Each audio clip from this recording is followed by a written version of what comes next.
Chapter 1. Book IHCORI the Master said, "Is it not pleasant to learn with a constant perseverance and application? Is it not delightful to have friends coming from distant quarters? Is he not a man of complete virtue, who feels no discomposure though men may take no note of him?" Roman 2, the philosopher, you said, "They are few who, being filial and fraternal, are fond of offending against their superiors. There have been none who, not liking to offend against their superiors, have been fond of stirring up confusion. The superior man bends his attention to what is radical, that being established, all practical courses naturally grow up. Filial piety and fraternal submission, are they not the root of all benevolent actions?" Roman 3, the Master said, "Fine words and an insinuating appearance are seldom associated with true virtue." Roman 4, the philosopher Tsang said, "I daily examine myself on 3 points, whether in transacting business for others I may have been not faithful, whether in intercourse with friends I may have been not sincere, whether I may have not mastered and practiced the instructions of my teacher." The Master said, "To rule a country of 1,000 chariots, there must be reverent attention to business and sincerity, economy in expenditure and love for men, and the employment of the people at the proper seasons." The Master said, "A youth, when at home, should be filial and abroad respectful to his elders. He should be earnest and truthful. He should overflow in love to all and cultivate the friendship of the good.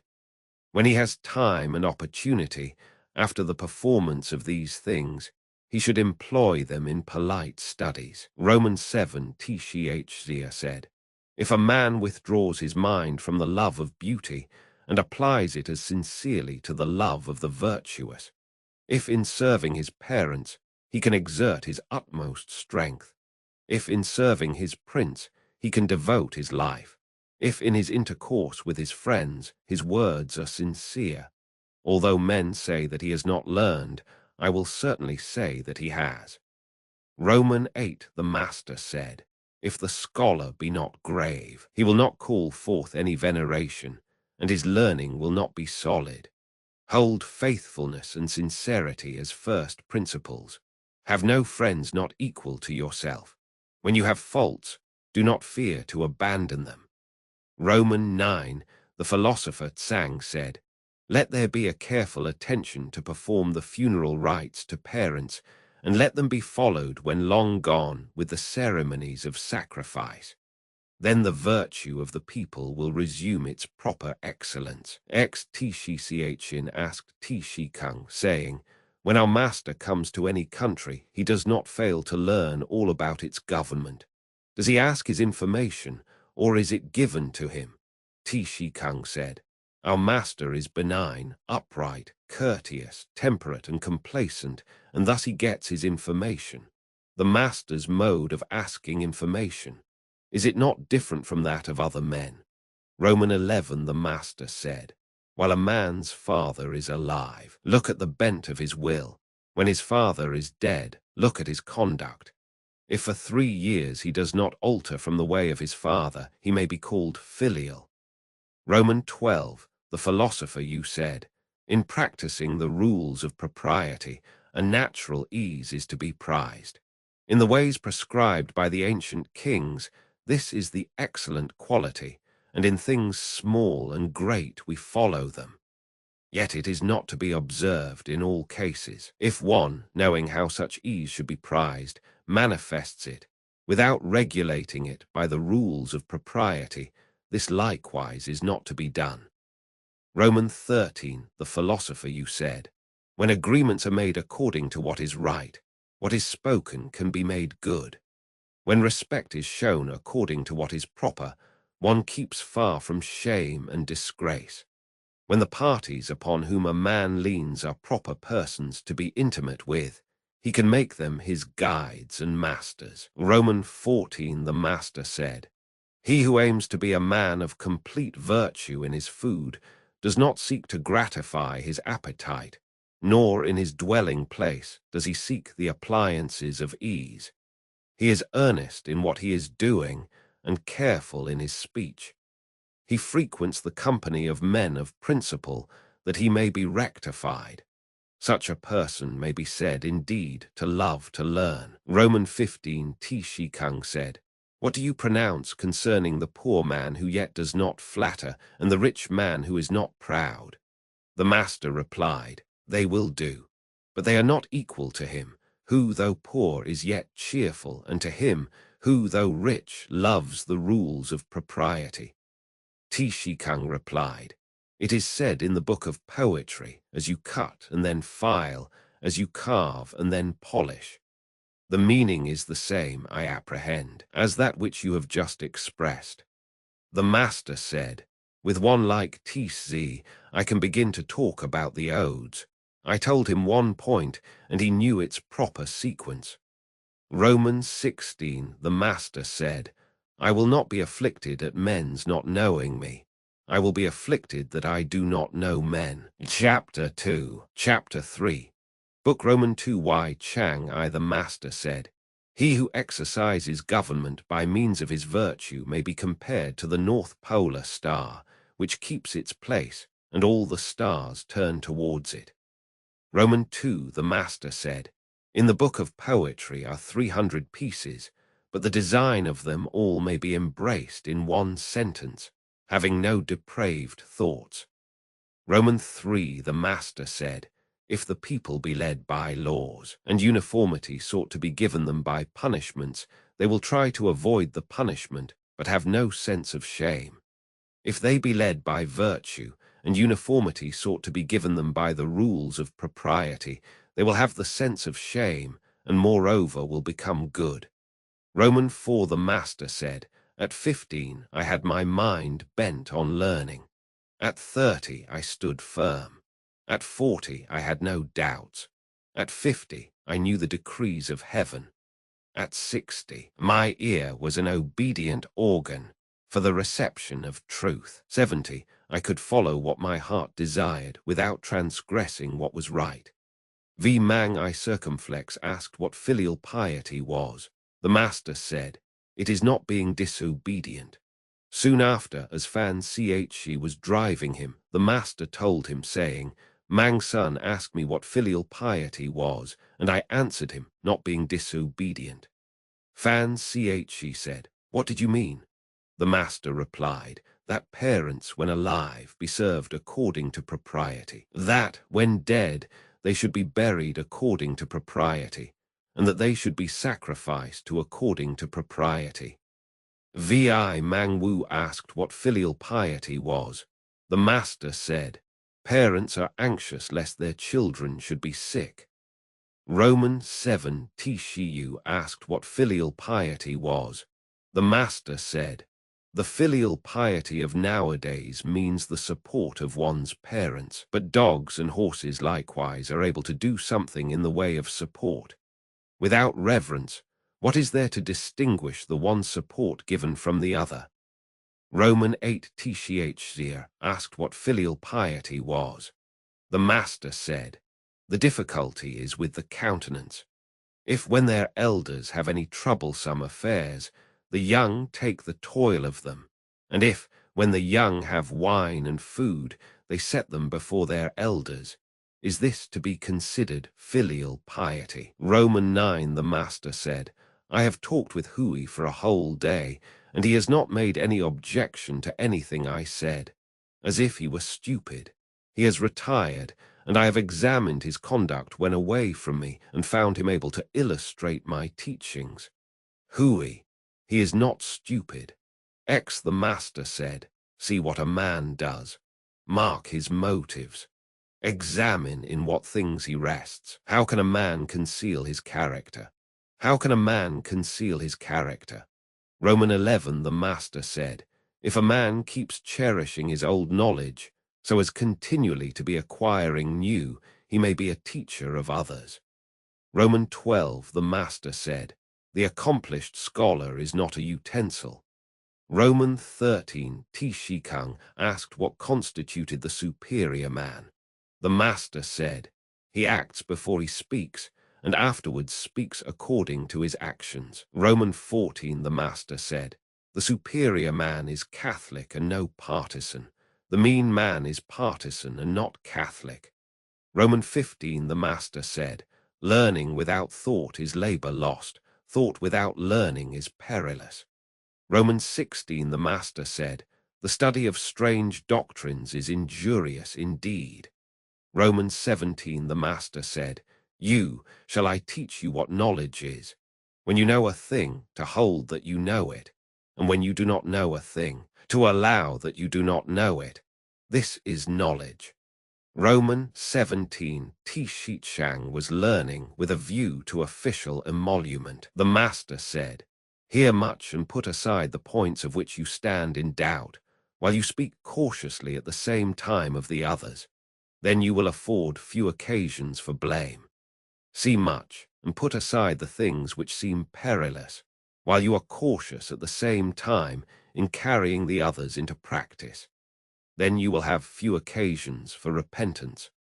When one gives few occasions for blame in his words, and few occasions for repentance in his conduct, he is in the way to get emolument. Romans 19, the Duke I asked, saying, what should be done in order to secure the submission of the people? Confucius replied, advance the upright and set aside the crooked, then the people will submit. Advance the crooked and set aside the upright, then the people will not submit. Romans 20, Chai Kayang asked how to cause the people to reverence their ruler, to be faithful to him, and to go on to nerve themselves to virtue. The Master said, let him preside over them with gravity. Then they will reverence him. Let him be filial and kind to all. Then they will be faithful to him. Let him advance the good and teach the incompetent. Then they will eagerly seek to be virtuous. Romans 21, someone addressed Confucius, saying, sir, why are you not engaged in the government? The Master said, what does the Shuqing say of filial piety? You are filial, you discharge your brotherly duties. These qualities are displayed in government. This then also constitutes the exercise of government.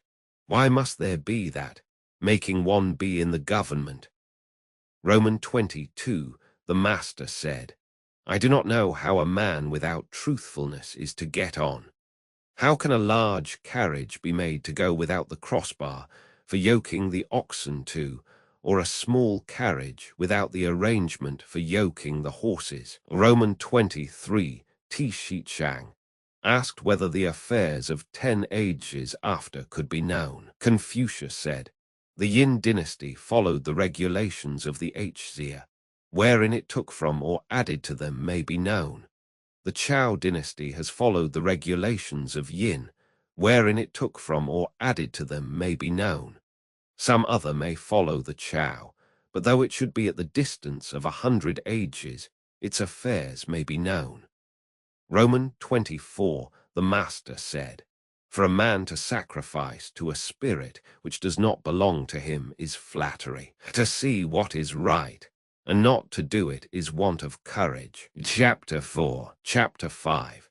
Book Romans 3 Payi I Confucius said of the head of the Chai family, who had 8 rows of pantomimes in his area, if he can bear to do this, what may he not bear to do? Romans 2, the 3 families used the young ode, while the vessels were being removed at the conclusion of the sacrifice. The Master said, assisting are the princes. The Son of Heaven looks profound and grave. What application can these words have in the hall of the 3 families? Romans 3, the Master said, if a man be without the virtues proper to humanity, what has he to do with the rights of propriety? If a man be without the virtues proper to humanity, what has he to do with music? Romans 4 Lin Fang asked what was the first thing to be attended to in ceremonies. The Master said, a great question indeed. In festive ceremonies, it is better to be sparing than extravagant. In the ceremonies of mourning, it is better that there be deep sorrow than a minute attention to observances. The Master said, the rude tribes of the east and north have their princes, and are not like the states of our great land which are without them. Vi, the chief of the Chai family, was about to sacrifice to the Ti mountain. The master said to Zan Yu, "Can you not save him from this?" He answered, "I cannot." Confucius said, "Alas, will you say that the Ti mountain is not so discerning as Lin Fang?" Romans 7, the master said, "The student of virtue has no contentions. If it be said he cannot avoid them, shall this be in archery? But he bows complacently to his competitors. Thus he ascends the hall, descends, and exacts the forfeit of drinking. In his contention he is still the Chun Tishi." Roman 8 Tshir asked, saying, "What is the meaning of the passage? The pretty dimples of her artful smile, the well-defined black and white of her eye, the plain ground for the colors." The master said, "The business of laying on the colors follows the preparation of the plain ground. Ceremonies then are a subsequent thing." The master said, "It is Shang who can bring out my meaning. Now I can begin to talk about the odes with him." Roman 9, the master said, "I could describe the ceremonies of the Hsia dynasty, but Chai cannot sufficiently attest my words. I could describe the ceremonies of the Yin dynasty, but Sung cannot sufficiently attest my words. They cannot do so because of the insufficiency of their records and wise men. If those were sufficient, I could adduce them in support of my words."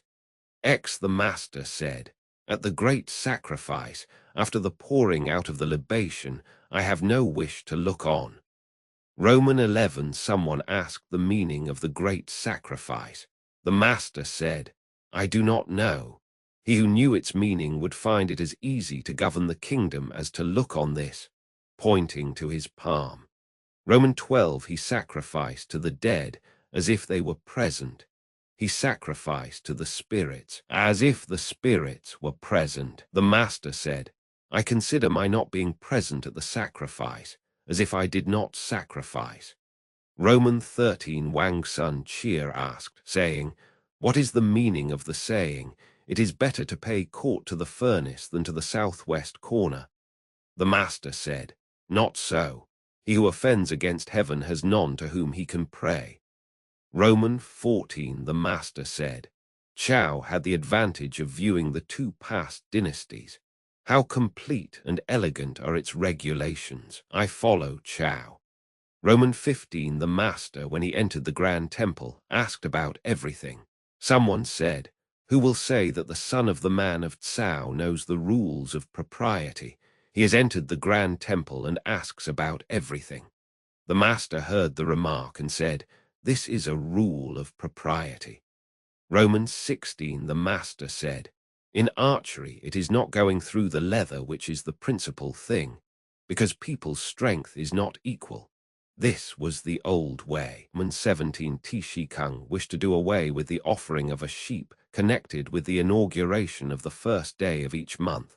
The master said, "Tisi, you love the sheep. I love the ceremony." Romans 17, the master said, "The full observance of the rules of propriety in serving one's prince is accounted by people to be flattery." Roman 19, the Duke Ting asked how a prince should employ his ministers, and how ministers should serve their prince. Confucius replied, "A prince should employ his minister according to the rules of propriety. Ministers should serve their prince with faithfulness." Roman 20, the master said, "The Quan Tzu is expressive of enjoyment without being licentious, and of grief without being hurtfully excessive." Roman 21, the Duke Ai asked Tsai Wo about the altars of the spirits of the land. Tsai Wo replied, "The Hsia sovereign planted the pine tree about them. The men of the Yin planted the cypress, and the men of the Chao planted the chestnut tree, meaning thereby to cause the people to be in awe." When the master heard it, he said, "Things that are done, it is needless to speak about. Things that have had their course, it is needless to remonstrate about. Things that are past, it is needless to blame." Roman 22, the master said. Small indeed was the capacity of Quan Chung. Someone said, was Quan Chung parsimonious? Quan, was the reply, had the San Kuei, and his officers performed no double duties. How can he be considered parsimonious? Then did Quan Chung know the rules of propriety. The master said, the princes of states have a screen intercepting the view at their gates. Quan had likewise a screen at his gate. The princes of states, on any friendly meeting between two of them, had a stand on which to place their inverted cups. Quan had also such a stand. If Quan knew the rules of propriety, who does not know them?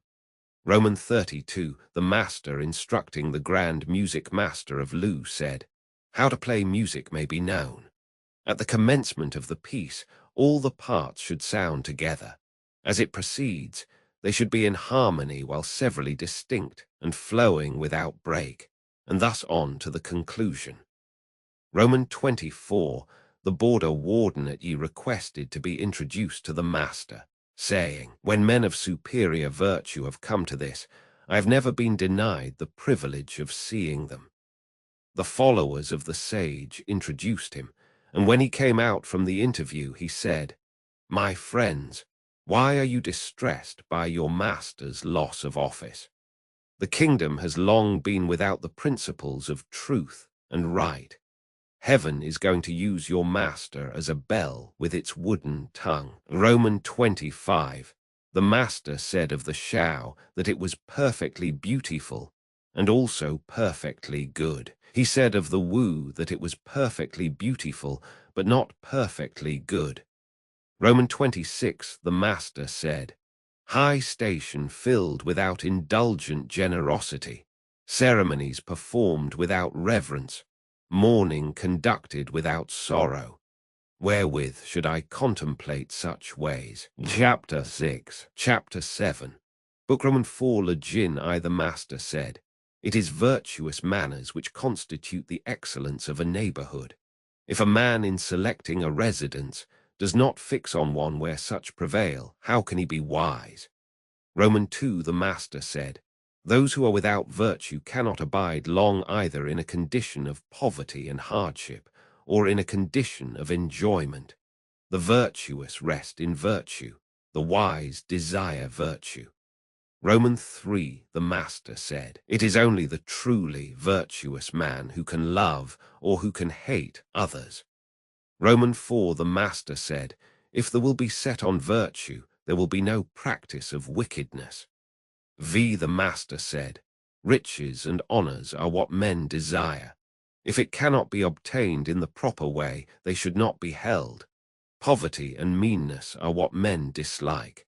If it cannot be avoided in the proper way, they should not be avoided. If a superior man abandon virtue, how can he fulfill the requirements of that name? The superior man does not, even for the space of a single meal, act contrary to virtue. In moments of haste, he cleaves to it. In seasons of danger, he cleaves to it. The master said, I have not seen a person who loved virtue, or one who hated what was not virtuous. He who loved virtue would esteem nothing above it. He who hated what is not virtuous would practice virtue in such a way that he would not allow anything that is not virtuous to approach his person. Is anyone able for one day to apply his strength to virtue? I have not seen the case in which his strength would be insufficient. Should there possibly be any such case? I have not seen it. Romans 7, the master said, the faults of men are characteristic of the class to which they belong.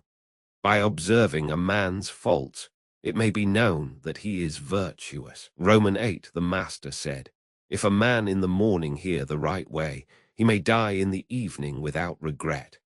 Roman 9, the master said, a scholar whose mind is set on truth and who is ashamed of bad clothes and bad food is not fit to be discoursed with. The master said, the superior man in the world does not set his mind either for anything or against anything. What is right he will follow. Roman 11, the master said, The superior man thinks of virtue. The small man thinks of comfort. The superior man thinks of the sanctions of law. The small man thinks of favors which he may receive. Romans 12, the Master said, "He who acts with a constant view to his own advantage will be much murmured against." Romans 13, the Master said, "If a prince is able to govern his kingdom with the complacence proper to the rules of propriety, what difficulty will he have? If he cannot govern it with that complacence, what is he to do with the rules of propriety?" Romans 14, the Master said, "A man should say, I am not concerned that I have no place. I am concerned how I may fit myself for one. I am not concerned that I am not known. I seek to be worthy to be known." Romans 15, the Master said, "Shan, my doctrine is that of an all-pervading unity." The disciple Tsang replied, "Yes." The Master went out, and the other disciples asked, saying, "What do his words mean?" Tsang said, "The doctrine of our Master is to be true to the principles of our nature and the benevolent exercise of them to others, this and nothing more." Romans 16, the Master said, "The mind of the superior man is conversant with righteousness. The mind of the mean man is conversant with gain." Romans 17, the Master said, "When we see men of worth, we should think of equaling them. When we see men of a contrary character, we should turn inwards and examine ourselves." Romans 18, the Master said, "In serving his parents, a son may remonstrate with them, but gently. When he sees that they do not incline to follow his advice, he shows an increased degree of reverence, but does not abandon his purpose. And should they punish him, he does not allow himself to murmur." Romans 19, the Master said, "While his parents are alive, the son may not go abroad to a distance. If he does go abroad, he must have a fixed place to which he goes." Romans 20, the Master said, "If the son for 3 years does not alter from the way of his father, he may be called filial."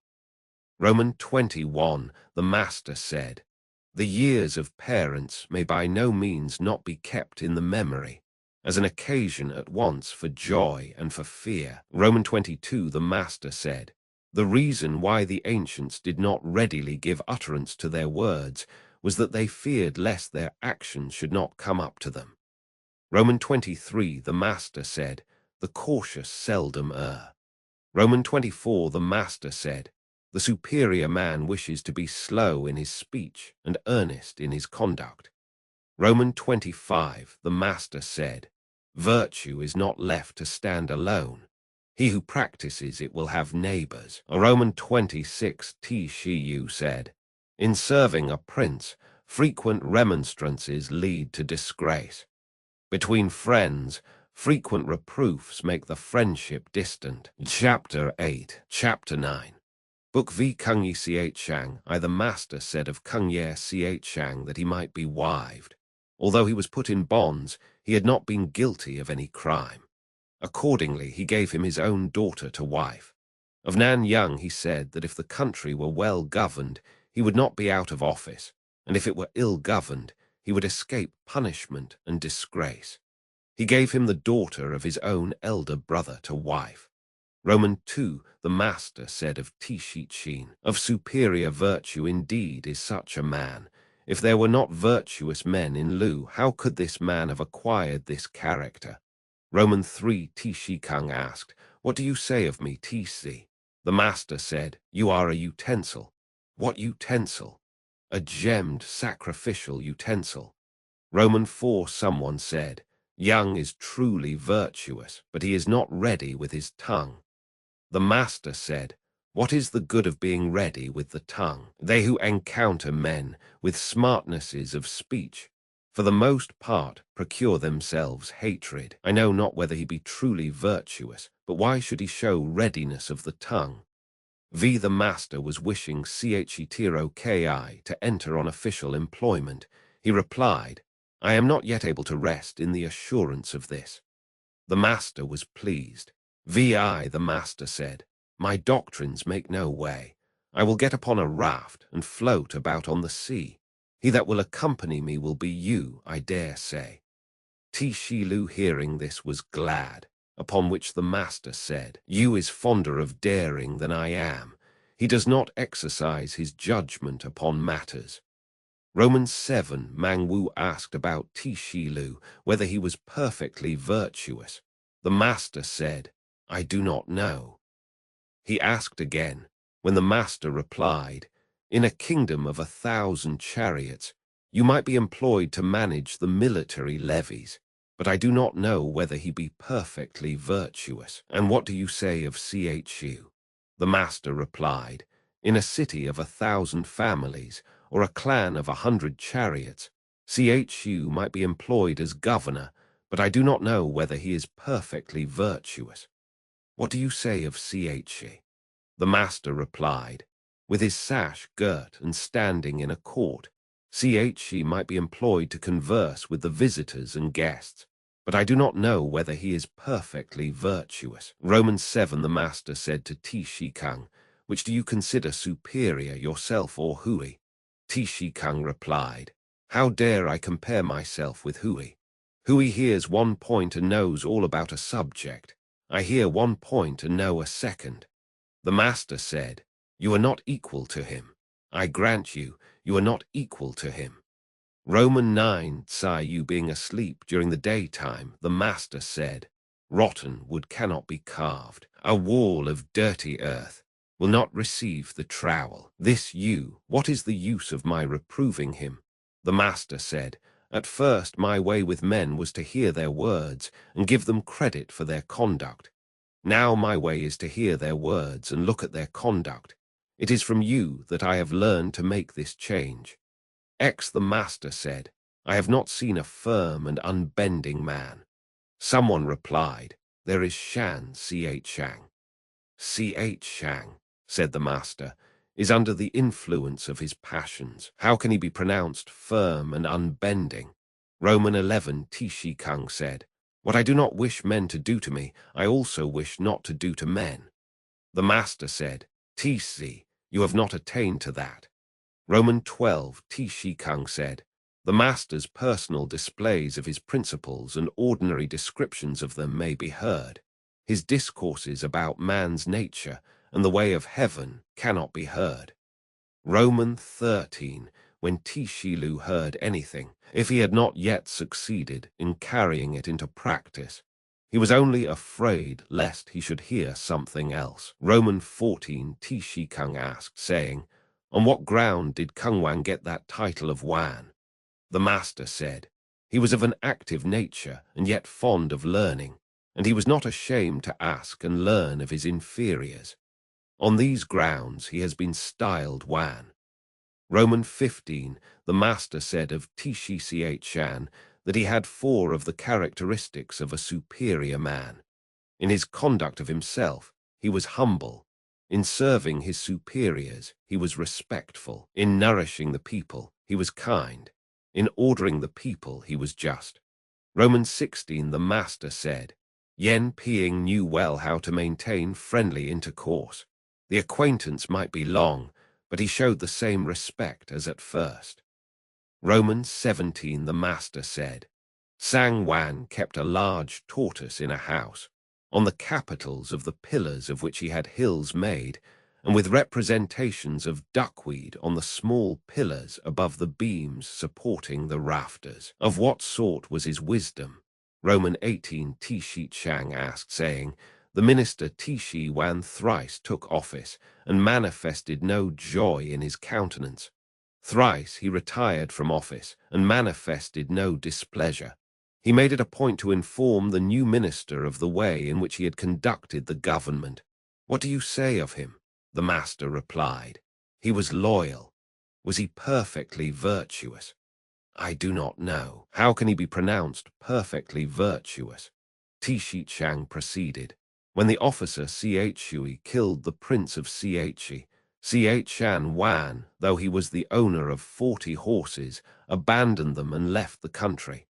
Coming to another state, he said, They are here like our great officer, Shui, and left it. He came to a second state, and with the same observation left it also. What do you say of him? The master replied, he was pure. Was he perfectly virtuous? I do not know. How can he be pronounced perfectly virtuous? Roman 19 Chai Wan thought thrice, and then acted. When the master was informed of it, he said, twice may do. Roman 20 The master said, when good order prevailed in his country, Ning Wu acted the part of a wise man. When his country was in disorder, he acted the part of a stupid man. Others may equal his wisdom, but they cannot equal his stupidity. Roman 21 When the master was in Shan, he said, let me return, let me return. The little children of my school are ambitious and too hasty. They are accomplished and complete so far, but they do not know how to restrict and shape themselves. Roman 22 The master said, Poai circumflex and Shusiachi did not keep the former wickednesses of men in mind, and hence the resentments directed towards them were few. Roman 23 The master said, who says of Waishang cow that he is upright? One begged some vinegar of him, and he begged it of a neighbor, and gave it to the man. Roman 24 The master said, fine words, an insinuating appearance, and excessive respect. So Hu Ming was ashamed of them. I also am ashamed of them. To conceal resentment against a person, and appear friendly with him. So Hu Ming was ashamed of such conduct. I also am ashamed of it. Roman 25 Yen Yuan and Chai Lu being by his side, the master said to them, come, let each of you tell his wishes. Shilu said, I should like, having chariots and horses and light fur dresses, to share them with my friends, and though they should spoil them, I would not be displeased. Yen Yuan said, I should like not to boast of my excellence, nor to make a display of my meritorious deeds. Shilu then said, I should like, sir, to hear your wishes. The master said, they are in regard to the aged to give them rest, in regard to friends to show them sincerity, in regard to the young to treat them tenderly. Roman 26 The master said, it is all over. I have not yet seen one who could perceive his faults and inwardly accuse himself. Roman 27 The master said, in a hamlet of 10 families, there may be found one honorable and sincere as I am, but not so fond of learning. Chapter 10 Chapter 11 Book Vi Young Yai the master said, there is young. He might occupy the place of a prince. Chung Kung asked about Tishi Sang Po Tishi. The master said, he may pass. He does not mind small matters. Chung Kung said, if a man cherish in himself a reverential feeling of the necessity of attention to business, though he may be easy in small matters in his government of the people, that may be allowed. But if he cherish in himself that easy feeling, and also carry it out in his practice, is not such an easy mode of procedure excessive? The master said, Young's words are right. Roman 2 The Duke I asked which of the disciples loved to learn. Confucius replied to him, there was Yen Hui, he loved to learn. He did not transfer his anger, he did not repeat a fault. Unfortunately, his appointed time was short and he died, and now there is not such another. I have not yet heard of anyone who loves to learn as he did. Roman 3 Tshua being employed on a mission to Chi, the disciple Zan requested grain for his mother. The master said, give her a fu. Yen requested more. Give her an yu, said the master. Yen gave her 5 ping. The master said, when Chi was proceeding to Chi, he had fat horses to his carriage and wore light furs. I have heard that a superior man helps the distressed, but does not add to the wealth of the rich. Yuan Shi being made governor of his town by the master, he gave him 900 measures of grain, but she declined them. The master said, do not decline them. May you not give them away in the neighborhoods, hamlets, towns, and villages. Roman 4 The master, speaking of Chung Kung, said, If the calf of a brindled cow be red and horned, although men may not wish to use it, would the spirits of the mountains and rivers put it aside? The master said. Such was Hui, that for 3 months there would be nothing in his mind contrary to perfect virtue. The others may attain to this on some days or in some months, but nothing more. Vi Chai Kiang asked about Chung Yu, whether he was fit to be employed as an officer of government. The master said, Yu is a man of decision. What difficulty would he find in being an officer of government? Kiang asked, is TC fit to be employed as an officer of government? And was answered, TC is a man of intelligence. What difficulty would he find in being an officer of government? And to the same question about Chu, the master gave the same reply, saying, Chu is a man of various ability. Romans 7, the chief of the Chai family, sent to ask Min Tishi Chin to be governor of Pai. Min Tishi Chin said, decline the offer for me politely. If anyone come again to me with a second invitation, I shall be obliged to go and live on the banks of the Wan. Roman 8, Po Nu being ill, the master went to ask for him. He took hold of his hand through the window and said, it is killing him. It is the appointment of heaven, alas, that such a man should have such a sickness, that such a man should have such a sickness. Roman 9, the master said, admirable indeed was the virtue of Hui, with a single bamboo dish of rice, a single gourd dish of drink, and living in his mean narrow lane, while others could not have endured the distress. He did not allow his joy to be affected by it. Admirable indeed was the virtue of Hui. X Yen Chu said, it is not that I do not delight in your doctrines, but my strength is insufficient. The master said, those whose strength is insufficient give over in the middle of the way, but now you limit yourself. Roman 11, the master said to Tshia, do you be a scholar after the style of the superior man, and not after that of the mean man. Roman 12, Tshiyu being governor of Wuxiechang, the master said to him, have you got good men there? He answered, there is Tan Ti Miming, who never in walking takes a shortcut, and never comes to my office, excepting on public business. Roman 13, the master said, Mang Chifan does not boast of his merit. Being in the rear on an occasion of flight, when they were about to enter the gate, he whipped up his horse, saying, it is not that I dare to be last. My horse would not advance. Roman 14, the master said, without the specious speech of the litanist Tio and the beauty of the Prince Ko of Sung, it is difficult to escape in the present age. Roman 15, the master said, who can go out but by the door? How is it that men will not walk according to these ways? Romans 16, the master said, where the solid qualities are in excess of accomplishments, we have rusticity. Where the accomplishments are in excess of the solid qualities, we have the manners of a clerk. When the accomplishments and solid qualities are equally blended, we then have the man of virtue. Romans 17, the master said, man is born for uprightness. If a man lose his uprightness, and yet live, his escape from death is the effect of mere good fortune. Roman 18, the master said, they who know the truth are not equal to those who love it, and they who love it are not equal to those who delight in it. Roman 19, the master said, to those whose talents are above mediocrity, the highest subjects may be announced. To those who are below mediocrity, the highest subjects may not be announced. Roman 20 Fan Che asked what constituted wisdom.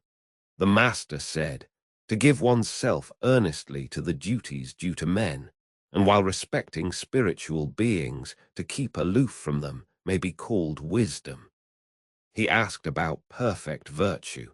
The master said, the man of virtue makes the difficulty to be overcome his first business, and success only a subsequent consideration.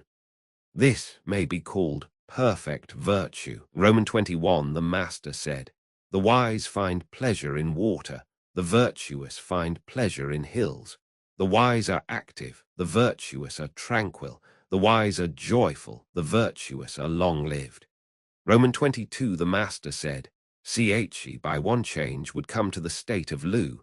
Lu by one change would come to a state where true principles predominated. Roman 23, the Master said, a cornered vessel without corners. A strange cornered vessel, a strange cornered vessel. Roman 24, Tsai Wo asked, saying, a benevolent man, though it be told him, there is a man in the well will go in after him, I suppose. Confucius said, why should he do so? A superior man may be made to go to the well, but he cannot be made to go down into it. He may be imposed upon, but he cannot be fooled. Roman 25, the Master said, the superior man, extensively studying all learning, and keeping himself under the restraint of the rules of propriety, may thus likewise not overstep what is right. Roman 26, the Master having visited Nan Tishi, Tishilu was displeased, on which the Master swore, saying, wherein I have done improperly, may heaven reject me, may heaven reject me. Roman 27, the Master said, perfect is the virtue which is according to the constant mean. Rare for a long time has been its practice among the people. Roman 28, Tishikung said, suppose the case of a man extensively conferring benefits on the people and able to assist all, what would you say of him? Might he be called perfectly virtuous? The Master said, why speak only of virtue in connection with him? Must he not have the qualities of a sage? Even Yao and Shun were still solicitous about this. Now the man of perfect virtue, wishing to be established himself, seeks also to establish others. Wishing to be enlarged himself, he seeks also to enlarge others. To be able to judge of others by what is nigh in ourselves. This may be called the art of virtue. Chapter 12, Chapter 13.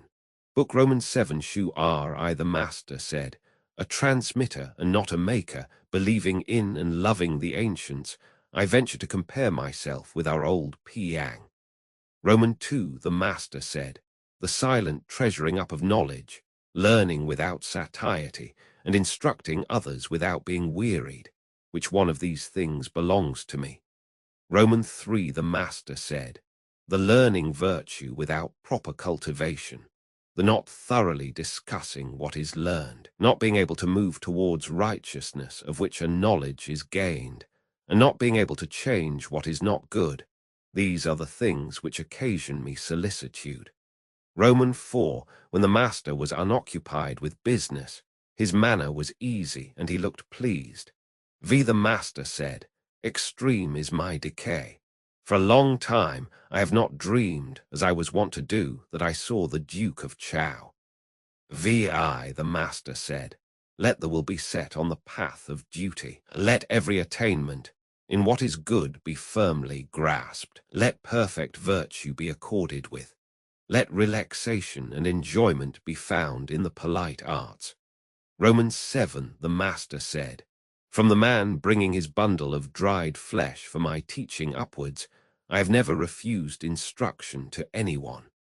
Roman 8, the Master said, I do not open up the truth to one who is not eager to get knowledge, nor help out anyone who is not anxious to explain himself.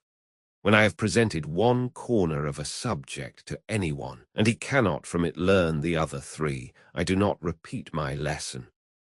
Roman 9, when the Master was eating by the side of a mourner, he never ate to the full. He did not sing on the same day in which he had been weeping. The Master said to Yen Yuan, when called to office, to undertake its duties, when not so called, to lie retired. It is only I and you who have attained to this, Shilu said. If you had the conduct of the armies of a great state, whom would you have to act with you? The Master said, I would not have him to act with me, who will unarmed attack a tiger, or cross a river without a boat, dying without any regret. My associate must be the man who proceeds to action full of solicitude, who is fond of adjusting his plans and then carries them into execution. Roman 11, the master said, if the search for riches is sure to be successful, though I should become a groom with whip in hand to get them, I will do so. As the search may not be successful, I will follow after that which I love. Roman 12, the things in reference to which the master exercised the greatest caution were fasting, war, and sickness. Roman 13, when the master was in Che, he heard the shao, and for 3 months did not know the taste of flesh. I did not think, he said, that music could have been made so excellent as this. Roman 14, Yen Yu said, is our master for the ruler of Y. Tishi Kung said, oh, I will ask him. He went in accordingly and said, what sort of men were Powai Circumflex and Shusiachi? They were ancient worthies, said the master. Did they have any repinings because of their course?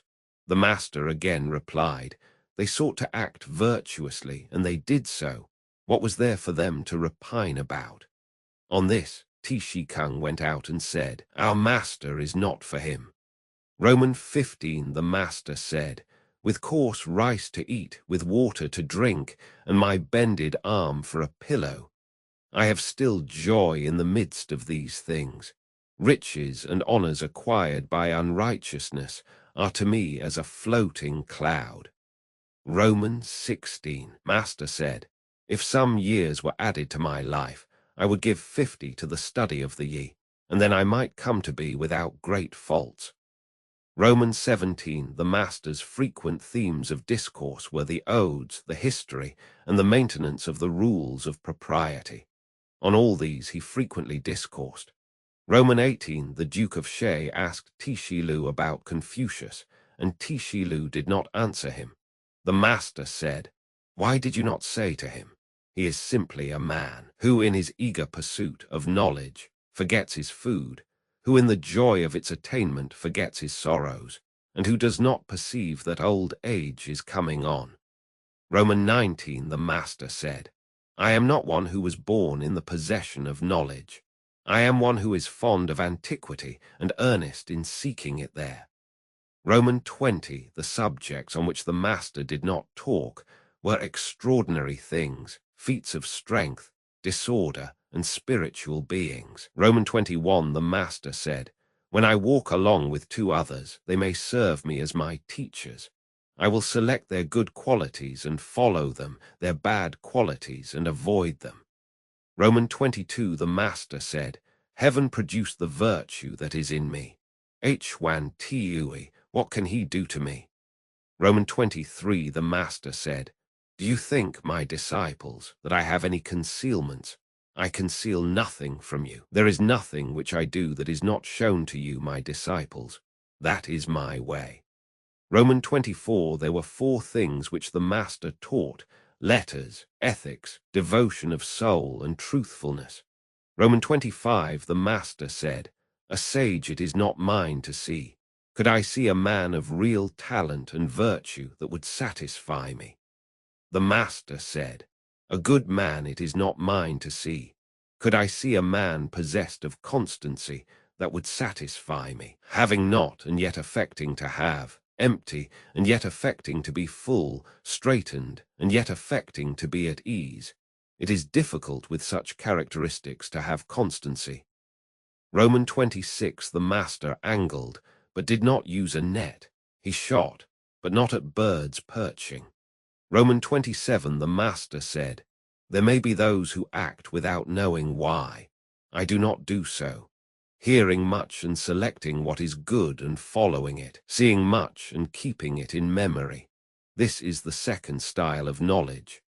Roman 28, it was difficult to talk profitably and reputably with the people of Xiang, and a lad of that place having had an interview with the master, the disciples doubted. The master said, I admit people's approach to me without committing myself as to what they may do when they have retired. Why must one be so severe? If a man purify himself to wait upon me, I receive him so purified, without guaranteeing his past conduct. Roman 29, the master said, Is virtue a thing remote? I wish to be virtuous, and lo, virtue is at hand. XXX, the minister of crime of Chan, asked whether the Duke Ko knew propriety, and Confucius said, he knew propriety. Confucius having retired, the minister bowed to Wumar Chi to come forward, and said, I have heard that the superior man is not a partisan. May the superior man be a partisan also. The prince married a daughter of the house of Wu, of the same surname with himself, and called her the elder Tishi of Wu. If the prince knew propriety, who does not know it? Wumar Chi reported these remarks, and the master said, I am fortunate.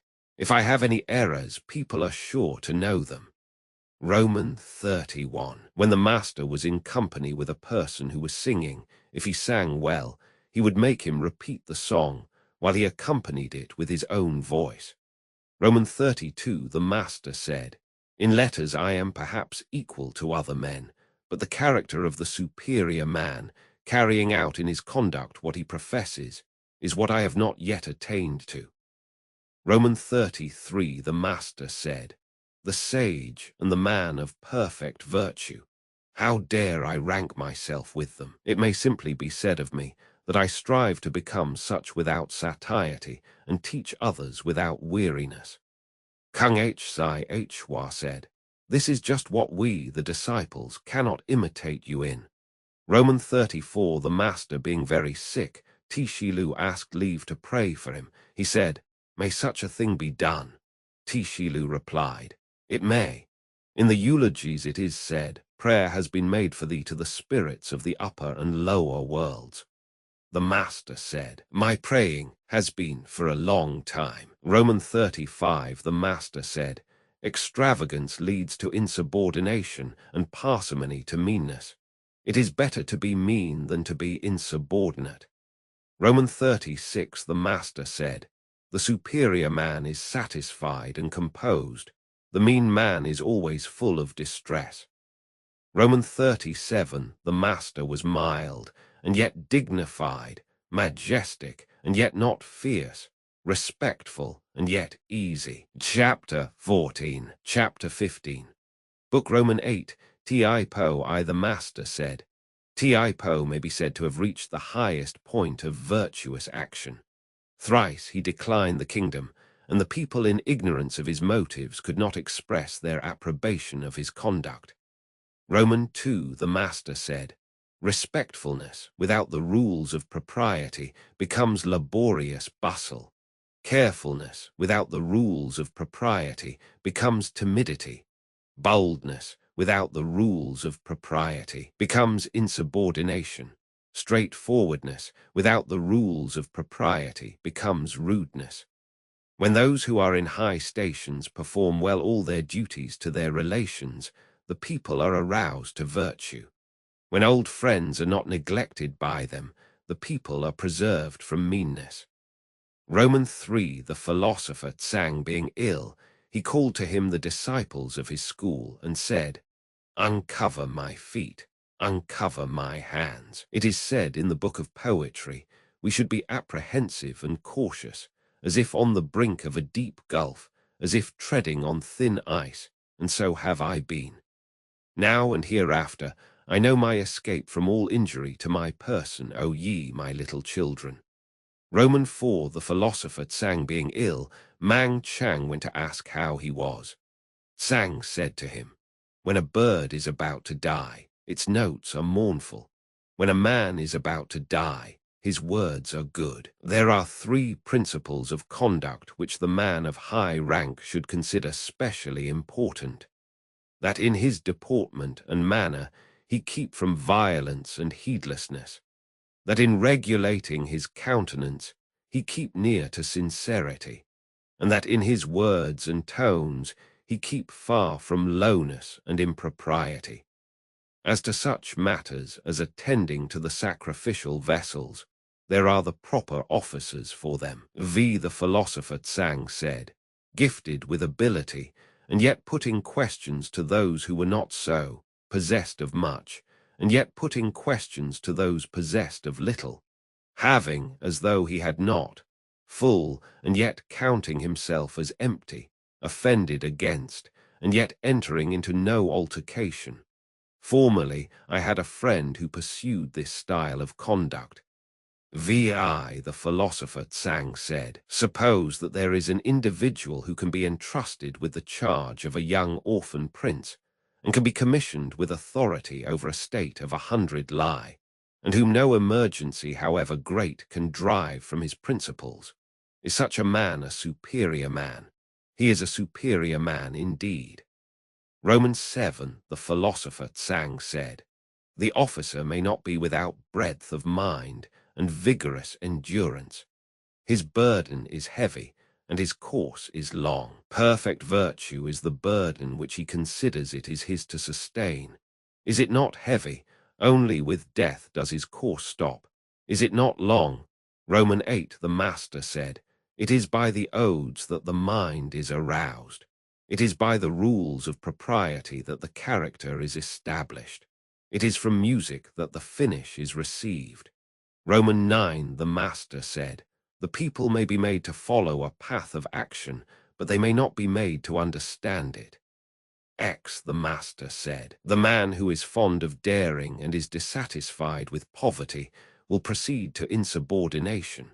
So will the man who is not virtuous, when you carry your dislike of him to an extreme. Roman 11, the master said, though a man have abilities as admirable as those of the Duke of Chow, yet if he be proud and niggardly, those other things are really not worth being looked at. Roman 12, the master said, it is not easy to find a man who has learned for 3 years without coming to be good. Roman 13, the master said, with sincere faith he unites the love of learning. Holding firm to death, he is perfecting the excellence of his course. Such an one will not enter a tottering state, nor dwell in a disorganized one. When right principles of government prevail in the kingdom, he will show himself. When they are prostrated, he will keep concealed. When a country is well governed, poverty and a mean condition are things to be ashamed of. When a country is ill-governed, riches and honor are things to be ashamed of. Roman 14, the master said, he who is not in any particular office has nothing to do with plans for the administration of its duties. Roman 15, the master said, when the music master chief first entered on his office, the finish of the Quan Tzu was magnificent. How it filled the ears. Roman 16, the master said, ardent and yet not upright, stupid and yet not attentive, simple and yet not sincere. Such persons I do not understand. Roman 17, the master said, learn as if you could not reach your object, and were always fearing also lest you should lose it. Roman 18, the master said, how majestic was the manner in which Shun and you held possession of the empire, as if it were nothing to them. Roman 19, the master said, great indeed was Yao as a sovereign. How majestic was he! It is only heaven that is grand, and only Yao corresponded to it. How vast was his virtue! The people could find no name for it. How majestic was he in the works which he accomplished! How glorious in the elegant regulations which he instituted! Roman 20 Shun had 5 ministers, and the empire was well governed. King Wu said, I have 10 able ministers. Confucius said, is not the saying that talents are difficult to find true? Only when the dynasties of Tiang and Yu met were they more abundant than in this of Chow, yet there was a woman among them. The able ministers were no more than 9 men. King Wan possessed 2 of the 3 parts of the empire, and with those he served the dynasty of Yin. The virtue of the house of Chow may be said to have reached the highest point indeed. Roman 21, the master said, I can find no flaw in the character of Yu. He used himself coarse food and drink, but displayed the utmost filial piety towards the spirits. His ordinary garments were poor, but he displayed the utmost elegance in his sacrificial cap and apron. He lived in a low, mean house, but expended all his strength on the ditches and water channels. I can find nothing like a flaw in you. Chapter 16. Chapter 17. Book Roman 9 Tishihan, the subjects of which the master seldom spoke were profitableness, and also the appointments of heaven and perfect virtue.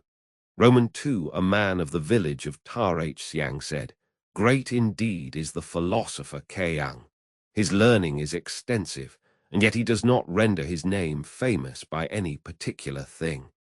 The master heard the observation and said to his disciples, "What shall I practice? Shall I practice charioteering, or shall I practice archery? I will practice charioteering." Roman 3, the master said, "The linen cap is that prescribed by the rules of ceremony, but now a silk one is worn. It is economical, and I follow the common practice. The rules of ceremony prescribe the bowing below the hall, but now the practice is to bow only after ascending it. That is arrogant. I continue to bow below the hall, though I oppose the common practice." Roman 4, there were 4 things from which the master was entirely free. He had no foregone conclusions, no arbitrary predeterminations, no obstinacy, and no egoism. The master was put in fear in Kwang. He said, "After the death of King Wan, was not the cause of truth lodged here in me? If heaven had wished to let this cause of truth perish, then I, a future mortal, should not have got such a relation to that cause.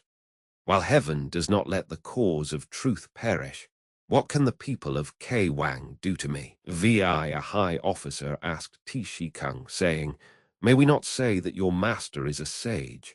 How various is his ability?" Tishi Kung said, "Certainly heaven has endowed him unlimitedly. He is about a sage, and moreover his ability is various." The master heard of the conversation and said, "Does the high officer know me? When I was young, my condition was low, and therefore I acquired my ability in many things, but they were mean matters. Must the superior man have such variety of ability? He does not need variety of ability." Lao said, "The master said, having no official employment, I acquired many arts." Roman 7, the master said, "Am I indeed possessed of knowledge? I am not knowing. But if a mean person who appears quite empty-like ask anything of me, I set it forth from one end to the other and exhaust it." Roman 8, the master said, "The fang bird does not come. The river sends forth no map. It is all over with me." Roman 9, when the master saw a person in a mourning dress, or anyone with the cap and upper and lower garments of full dress, or a blind person, on observing them approaching, though they were younger than himself, he would rise up, and if he had to pass by them, he would do so hastily. Yen Yuan, in admiration of the master's doctrines, sighed and said, "I looked up to them, and they seemed to become more high. I tried to penetrate them, and they seemed to become more firm. I looked at them before me, and suddenly they seemed to be behind." Master, by orderly method, skillfully leads men on. He enlarged my mind with learning, and taught me the restraints of propriety. When I wish to give over the study of his doctrines, I cannot do so, and having exerted all my ability, there seems something to stand right up before me. But though I wish to follow and lay hold of it, I really find no way to do so. Roman 11, the master being very ill, Tishilu wished the disciples to act as ministers to him. During a remission of his illness, he said, "Long has the conduct of you been deceitful. By pretending to have ministers when I have them not, whom should I impose upon? Should I impose upon heaven?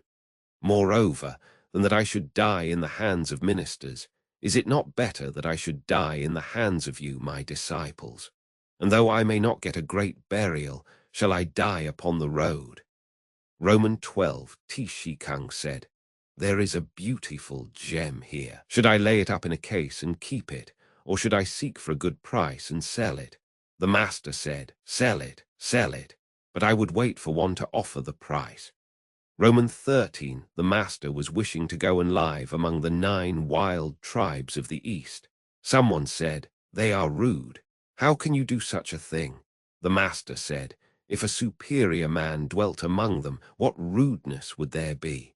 Roman 14, the master said, I returned from Waterloo, and then the music was reformed, and the pieces in the royal songs and praise songs all found their proper places. Roman 15, the master said, abroad to serve the high ministers and nobles, at home to serve one's father and elder brothers, in all duties to the dead, not to dare not to exert oneself, and not to be overcome of wine.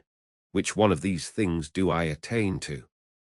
Romans 16, the master standing by a stream said, it passes on just like this, not ceasing day or night. Romans 17, the master said, I have not seen one who loves virtue as he loves beauty. Roman 18, the master said, the prosecution of learning may be compared to what may happen in raising a mound. If there want but one basket of earth to complete the work, and I stop, the stopping is my own work. It may be compared to throwing down the earth on the level ground. Though but one basketful is thrown at a time, the advancing with it is my own going forward. Roman 19, the master said, never flagging when I set forth anything to him. Ah, that is Hui. Roman 20, the master said of Yen Yuan, alas, I saw his constant advance. I never saw him stop in his progress. Roman 21, the master said, there are cases in which the blade springs, but the plant does not go on to flower. There are cases where it flowers, but no fruit is subsequently produced. Roman 22, the master said, a youth is to be regarded with respect. How do we know that his future will not be equal to our present? If he reach the age of 40 or 50 and has not made himself heard of, then indeed he will not be worth being regarded with respect. Roman 25, the master said, can men refuse to assent to the words of strict admonition? But it is reforming the conduct because of them which is valuable. Can men refuse to be pleased with words of gentle advice? But it is unfolding their aim which is valuable. If a man be pleased with these words, but does not unfold their aim, and assents to those, but does not reform his conduct, I can really do nothing with him. Roman 24, the master said, hold faithfulness and sincerity as first principles. Have no friends not equal to yourself. When you have faults, do not fear to abandon them. Roman 25, the master said, the commander of the forces of a large state may be carried off, but the will of even a common man cannot be taken from him. Roman 26, the master said, dressed himself in a tattered robe quilted with hemp, yet standing by the side of men dressed in furs, and not ashamed. Ah, it is you who is equal to this. He dislikes none. He covets nothing. What can he do but what is good? Tishilu kept continually repeating these words of the ode when the master said, those things are by no means sufficient to constitute perfect excellence. Roman 27, the master said, when the year becomes cold, then we know how the pine and the cypress are the last to lose their leaves. Roman 28, the master said, the wise are free from perplexities, the virtuous from anxiety, and the bold from fear. Roman 29, the master said, there are some with whom we may study in common, but we shall find them unable to go along with us to principles. Perhaps we may go on with them to principles, but we shall find them unable to get established in those along with us. Or if we may get so established along with them, we shall find them unable to weigh occurring events along with us. XXX, how the flowers of the aspen plum flutter and turn. Do I not think of you? But your house is distant. The master said, it is the want of thought about it. How is it distant? Chapter 18, Chapter 19. Book X Hing Tang I Confucius in his village looked simple and sincere, and as if he were not able to speak. When he was in the prince's ancestorial temple, or in the court, he spoke minutely on every point, but cautiously. Roman II, when he was waiting at court, in speaking with the great officers of the lower grade, he spake freely, but in a straightforward manner. In speaking with those of the higher grade, he did so blandly, but precisely. When the ruler was present, his manner displayed respectful uneasiness. It was grave, but self-possessed. Roman III, when the prince called him to employ him in the reception of a visitor, his countenance appeared to change, and his legs to move forward with difficulty. He inclined himself to the other officers among whom he stood, moving his left or right arm as their position required, but keeping the skirts of his robe before and behind evenly adjusted. He hastened forward, with his arms like the wings of a bird. When the guest had retired, he would report to the prince, "The visitor is not turning round any more." Roman IV, when he entered the palace gate, he seemed to bend his body, as if it were not sufficient to admit him. When he was standing, he did not occupy the middle of the gateway. When he passed in or out, he did not tread upon the threshold. When he was passing the vacant place of the prince, his countenance appeared to change, and his legs to bend under him, and his words came as if he hardly had breath to utter them. He ascended the reception hall, holding up his robe with both his hands, and his body bent, holding in his breath also, as if he dared not breathe. When he came out from the audience, as soon as he had descended one step, he began to relax his countenance, and had a satisfied look. When he had got to the bottom of the steps, he advanced rapidly to his place, with his arms like wings, and on occupying it, his manner still showed respectful uneasiness. When he was carrying the scepter of his ruler, he seemed to bend his body, as if he were not able to bear its weight. He did not hold it higher than the position of the hands in making a bow, nor lower than their position in giving anything to another. His countenance seemed to change and look apprehensive, and he dragged his feet along as if they were held by something to the ground. In presenting the presents with which he was charged, he wore a placid appearance. At his private audience, he looked highly pleased. The superior man, did not use a deep purple or a puce color in the ornaments of his dress. Even in his undress, he did not wear anything of a red or reddish color. In warm weather, he had a single garment either of coarse or fine texture, but he wore it displayed over an inner garment. Over lamb's fur, he wore a garment of black, over fawn's fur one of white, and over fox's fur one of yellow.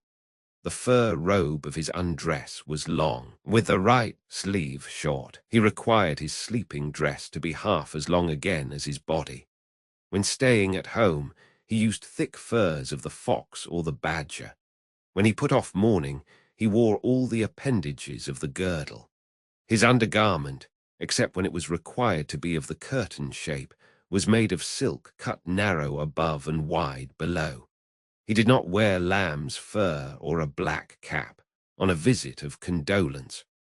On the first day of the month, he put on his court robes and presented himself at court. Roman VII, when fasting, he thought it necessary to have his clothes brightly clean and made of linen cloth.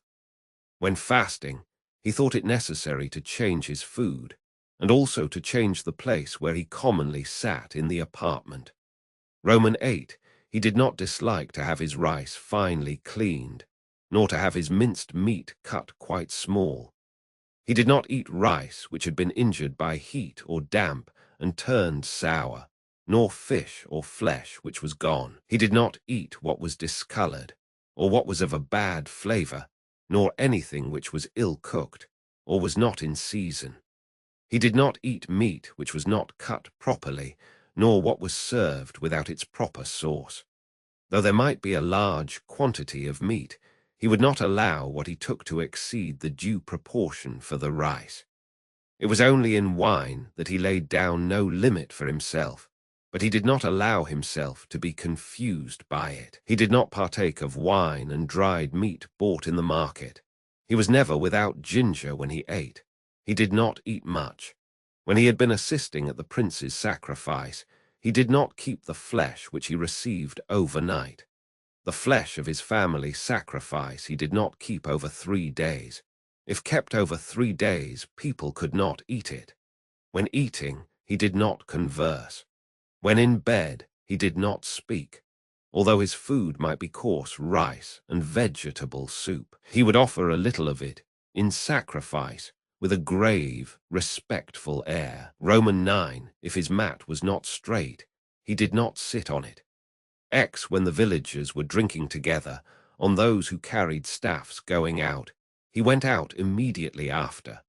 When the villagers were going through their ceremonies to drive away pestilential influences, he put on his court robes and stood on the eastern steps.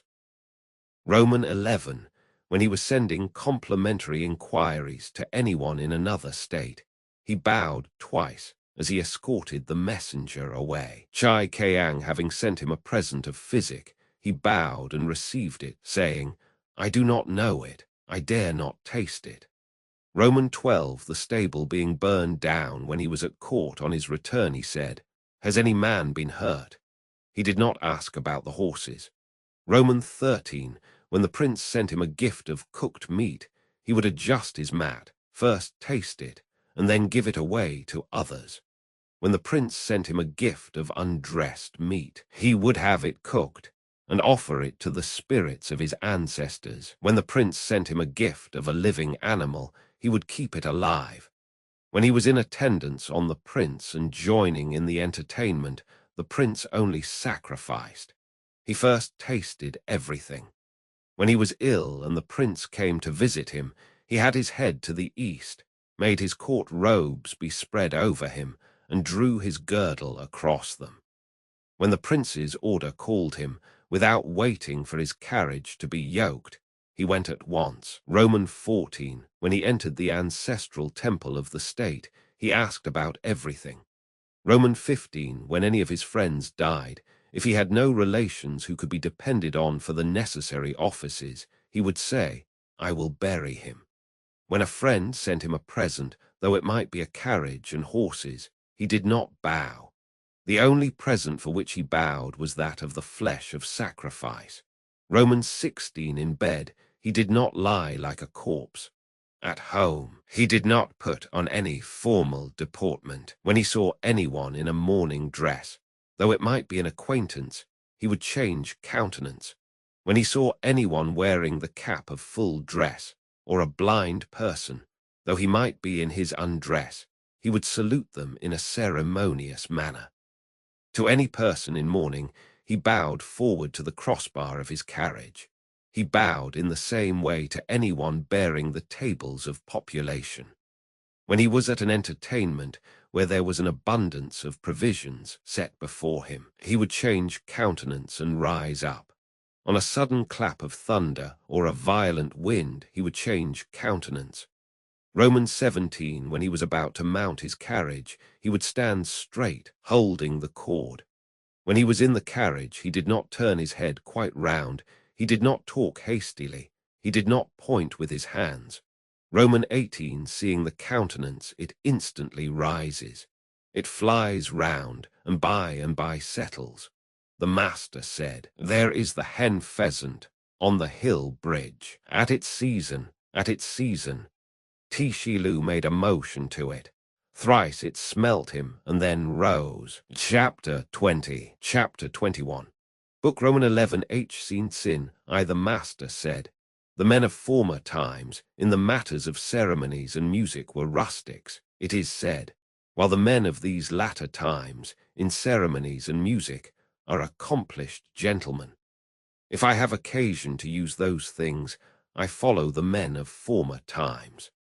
Roman 2, the master said, "Of those who were with me in Shan and Tisai, there are none to be found to enter my door, distinguished for their virtuous principles and practice, There were Yen Yuan, Min, Tishi Xiexin, Zan Po Niu, and Chung Kang, for their ability in speech, Sai Wo and Tishi Kang, for their administrative talents, Zan Yu and Chai Lu, for their literary acquirements, Tishi Yu and Tishi H. Zia.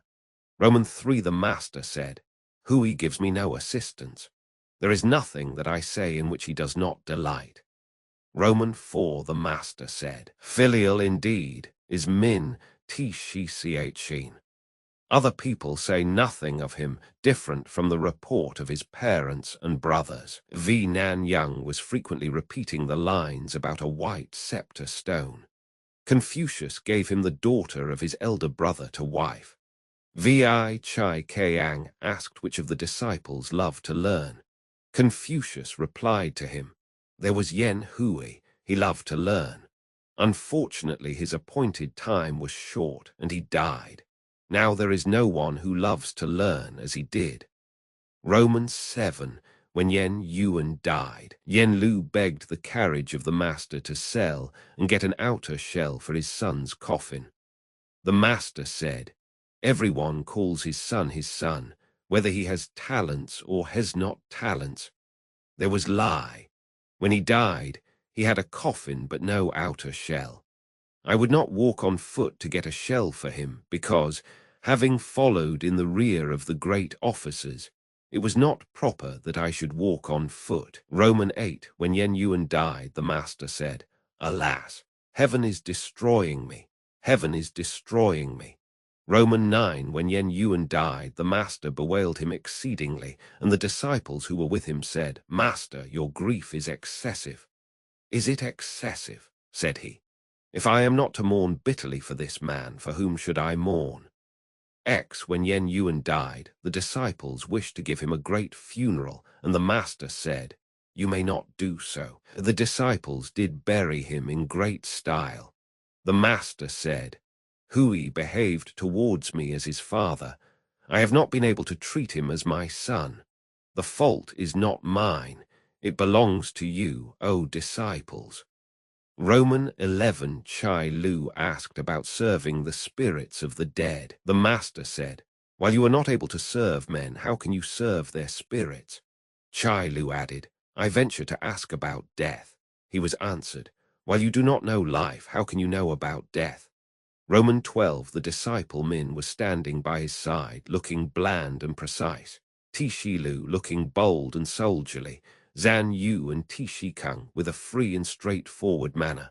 The master was pleased. He said, You there. He will not die a natural death. Roman 13 some parties in Lu were going to take down and rebuild the long treasury.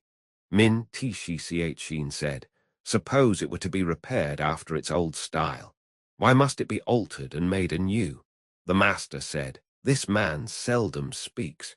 When he does, he is sure to hit the point. Roman 14 the master said, What has the loot of you to do in my door?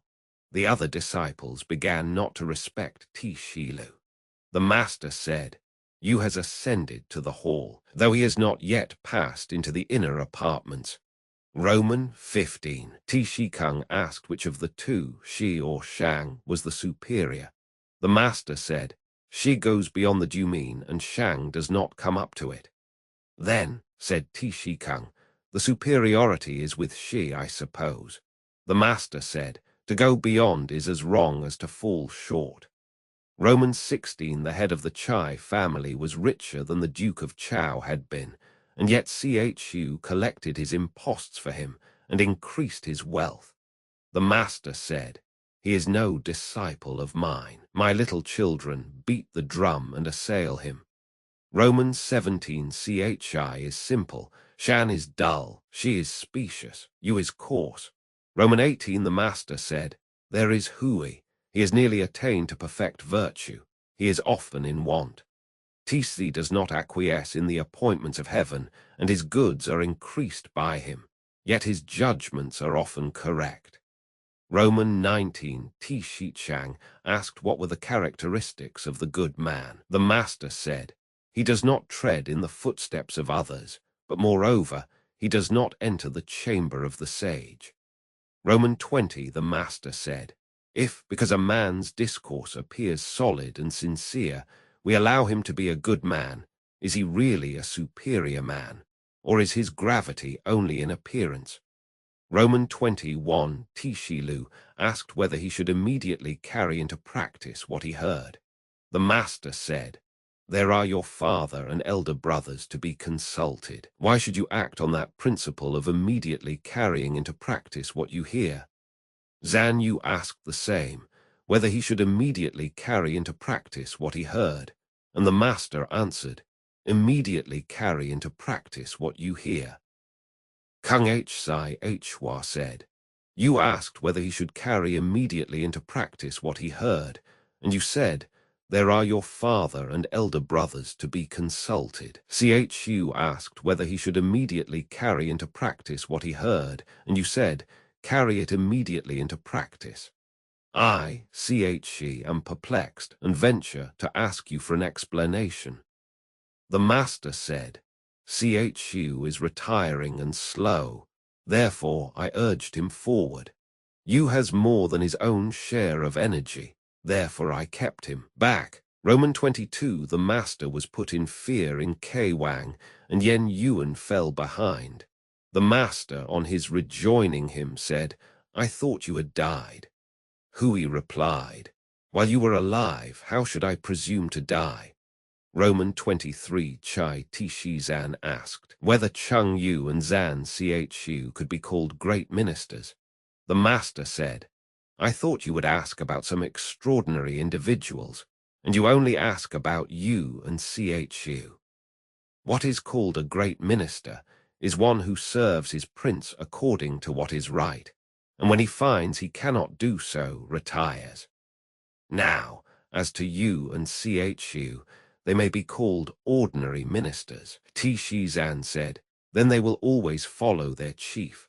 "Will they?" The master said, "In an act of parricide or regicide they would not follow him." Roman 24 Tishilu got Tishikau appointed governor of Pai. The master said, "You are injuring a man's son." Tishilu said, "There are their common people and officers. There are the altars of the spirits of the land and grain. Why must one read books before he can be considered to have learned?" The master said, "It is on this account that I hate your glib-tongued people." Roman 25 Tishilu, Tsang Sai, Zan Yu, and Kung Sai Hua were sitting by the master. He said to them, "Though I am a day or so older than you, do not think of that. From day to day you are saying, 'We are not known.' If some ruler were to know you, what would you like to do?" Tishilu hastily and lightly replied, "Suppose the case of a state of 10,000 chariots. Let it be straitened between other large states. Let it be suffering from invading armies. And to this, let there be added a famine in corn and in all vegetables. If I were entrusted with the government of it, in 3 years' time I could make the people to be bold and to recognize the rules of righteous conduct." The master smiled at him. Turning to Yen Yu, he said, "Chu, what are your wishes?" Chu replied, "Suppose a state of 60 or 70 lie square, or one of 50 or 60, and let me have the government of it. In 3 years' time, I could make plenty to abound among the people. As to teaching them the principles of propriety and music, I must wait for the rise of a superior man to do that." "What are your wishes, Che?" said the master next to Kung Sai Hua. Che replied, "I do not say that my ability extends to these things, but I should wish to learn them. At the services of the ancestral temple, and at the audiences of the princes with the sovereign, I should like, dressed in the dark square-made robe and the black linen cap, to act as a small assistant." Last of all, the master asked, "Tsang Sai, Tine, what are your wishes?" Tine, pausing as he was playing on his lute, while it was yet twanging, laid the instrument aside and rose. "My wishes," he said, "are different from the cherished purposes of these three. Gentlemen, what harm is there in that? said the master. Do you also, as well as they, speak out your wishes? Tyne then said, In this, the last month of spring, with the dress of the season all complete, along with 5 or 6 young men who have assumed the cap, and 6 or 7 boys, I would wash in the eye circumflex, enjoy the breeze among the rain altars, and return home singing. The master heaved a sigh and said, I give my approval to Tyne. The 3 others having gone out, Sang Hsi remained behind and said, What do you think of the words of these 3 friends? The master replied, They simply told each one his wishes. Hsi pursued, Master, why did you smile at you? He was answered, The management of a state demands the rules of propriety. His words were not humble, therefore I smiled at him. Hsi again said, But was it not a state which Chu proposed for himself? The reply was, Yes. Did you ever see a territory of 60 or 70 li, or one of 50 or 60, which was not a state? Once more, Hsi inquired, And was it not a state which Chu proposed for himself? The master again replied, Yes. Who but princes have to do with ancestral temples, and with audiences but the sovereign? If Chu were to be a small assistant in these services, who could be a great one? Chapter 22. Chapter 23. Book Roman 12. Yen Yuan asked about perfect virtue. The master said, To subdue one's self and return to propriety is perfect virtue. If a man can for one day subdue himself and return to propriety, all under heaven will ascribe perfect virtue to him. Is the practice of perfect virtue from a man himself, or is it from others? Yen Yuan said, I beg to ask the steps of that process. The master replied, Look not at what is contrary to propriety. Listen not to what is contrary to propriety. Speak not what is contrary to propriety. Make no movement which is contrary to propriety. Yen Yuan then said, Though I am deficient in intelligence and vigor, I will make it my business to practice this lesson. Roman 2. Chung Kung asked about perfect virtue. The master said, It is, when you go abroad, to behave to everyone as if you were receiving a great guest, to employ the people as if you were assisting at a great sacrifice, not to do to others as you would not wish done to yourself, to have no murmuring against you in the country, and none in the family. Chung Kung said, Though I am deficient in intelligence and vigor, I will make it my business to practice this lesson. Roman 3. Shima Nu asked about perfect virtue. The master said, The man of perfect virtue is cautious and slow in his speech. Cautious and slow in his speech, said Nu. Is this what is meant by perfect virtue? The master said, When a man feels the difficulty of doing, can he be other than cautious and slow in speaking? Roman 4. Shima Nu asked about the superior man. The master said, The superior man has neither anxiety nor fear. Being without anxiety or fear, said Nui. Does this constitute what we call the superior man? The master said, When internal examination discovers nothing wrong, what is there to be anxious about? What is there to fear? Vishimanu, full of anxiety, said, Other men all have their brothers, I only have not. Tshia said to him, There is the following saying which I have heard. Death and life have their determined appointment. Riches and honors depend upon heaven. Let the superior man never fail reverentially to order his own conduct, and let him be respectful to others and observant of propriety. Then all within the 4 seas will be his brothers. What has the superior man to do with being distressed because he has no brothers? Vi Tishichang asked what constituted intelligence. The master said, He with whom neither slander that gradually soaks into the mind, nor statements that startle like a wound in the flesh, are successful, may be called intelligent indeed. Yea, he with whom neither soaking slander nor startling statements are successful may be called farseeing. Romans 7, Tishikang asked about government. The master said, "The requisites of government are that there be sufficiency of food, sufficiency of military equipment, and the confidence of the people in their ruler."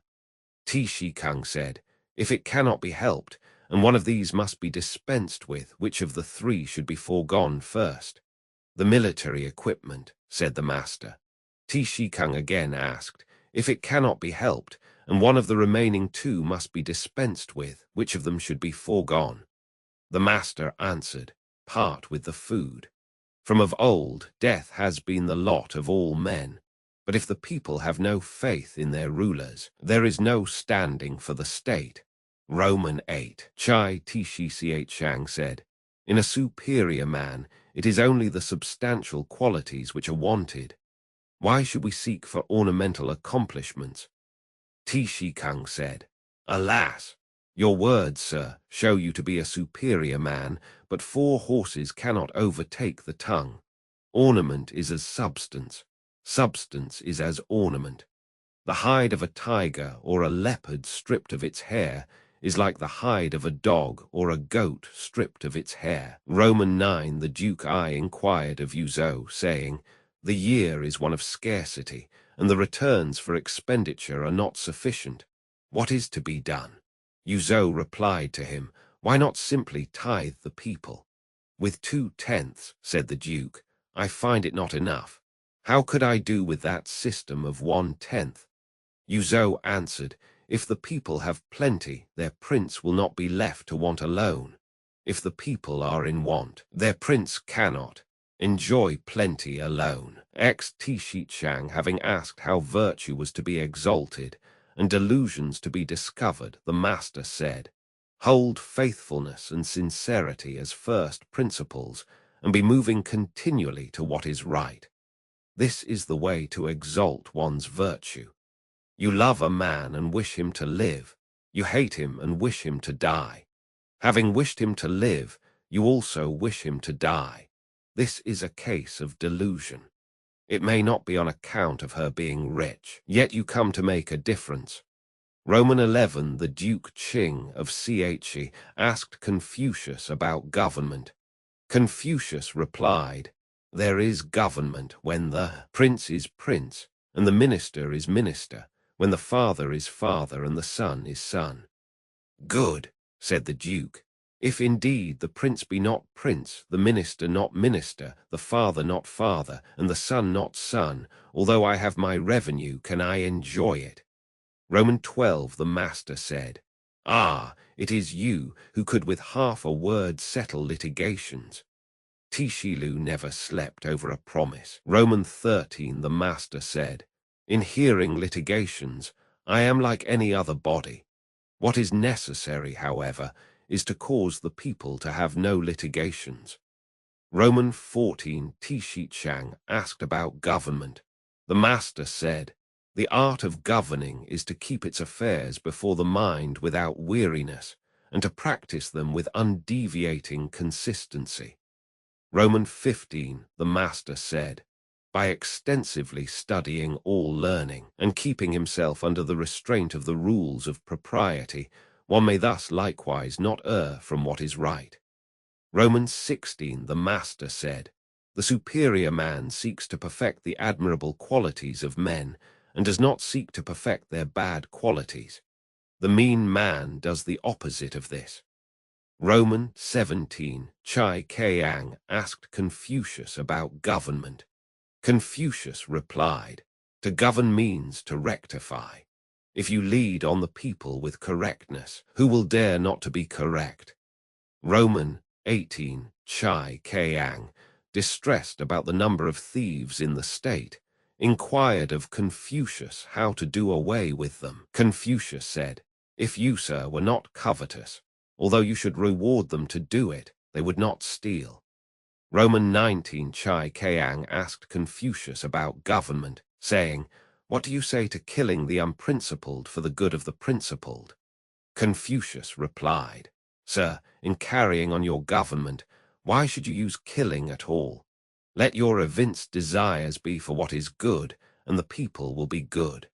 The relation between superiors and inferiors is like that between the wind and the grass. The grass must bend when the wind blows across it.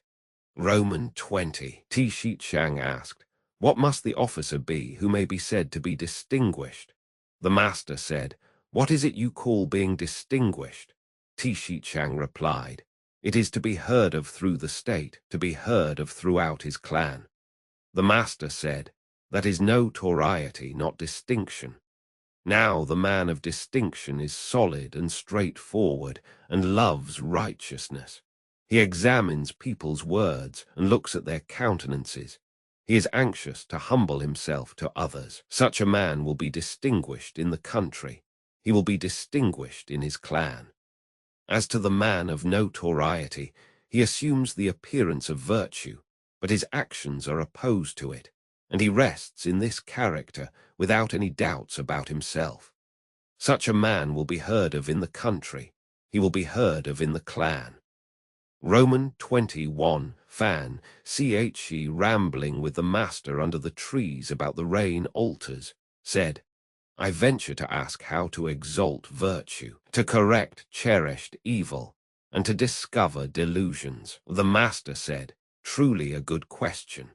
If doing what is to be done be made the first business, and success a secondary consideration, is not this the way to exalt virtue, to assail one's own wickedness and not assail that of others?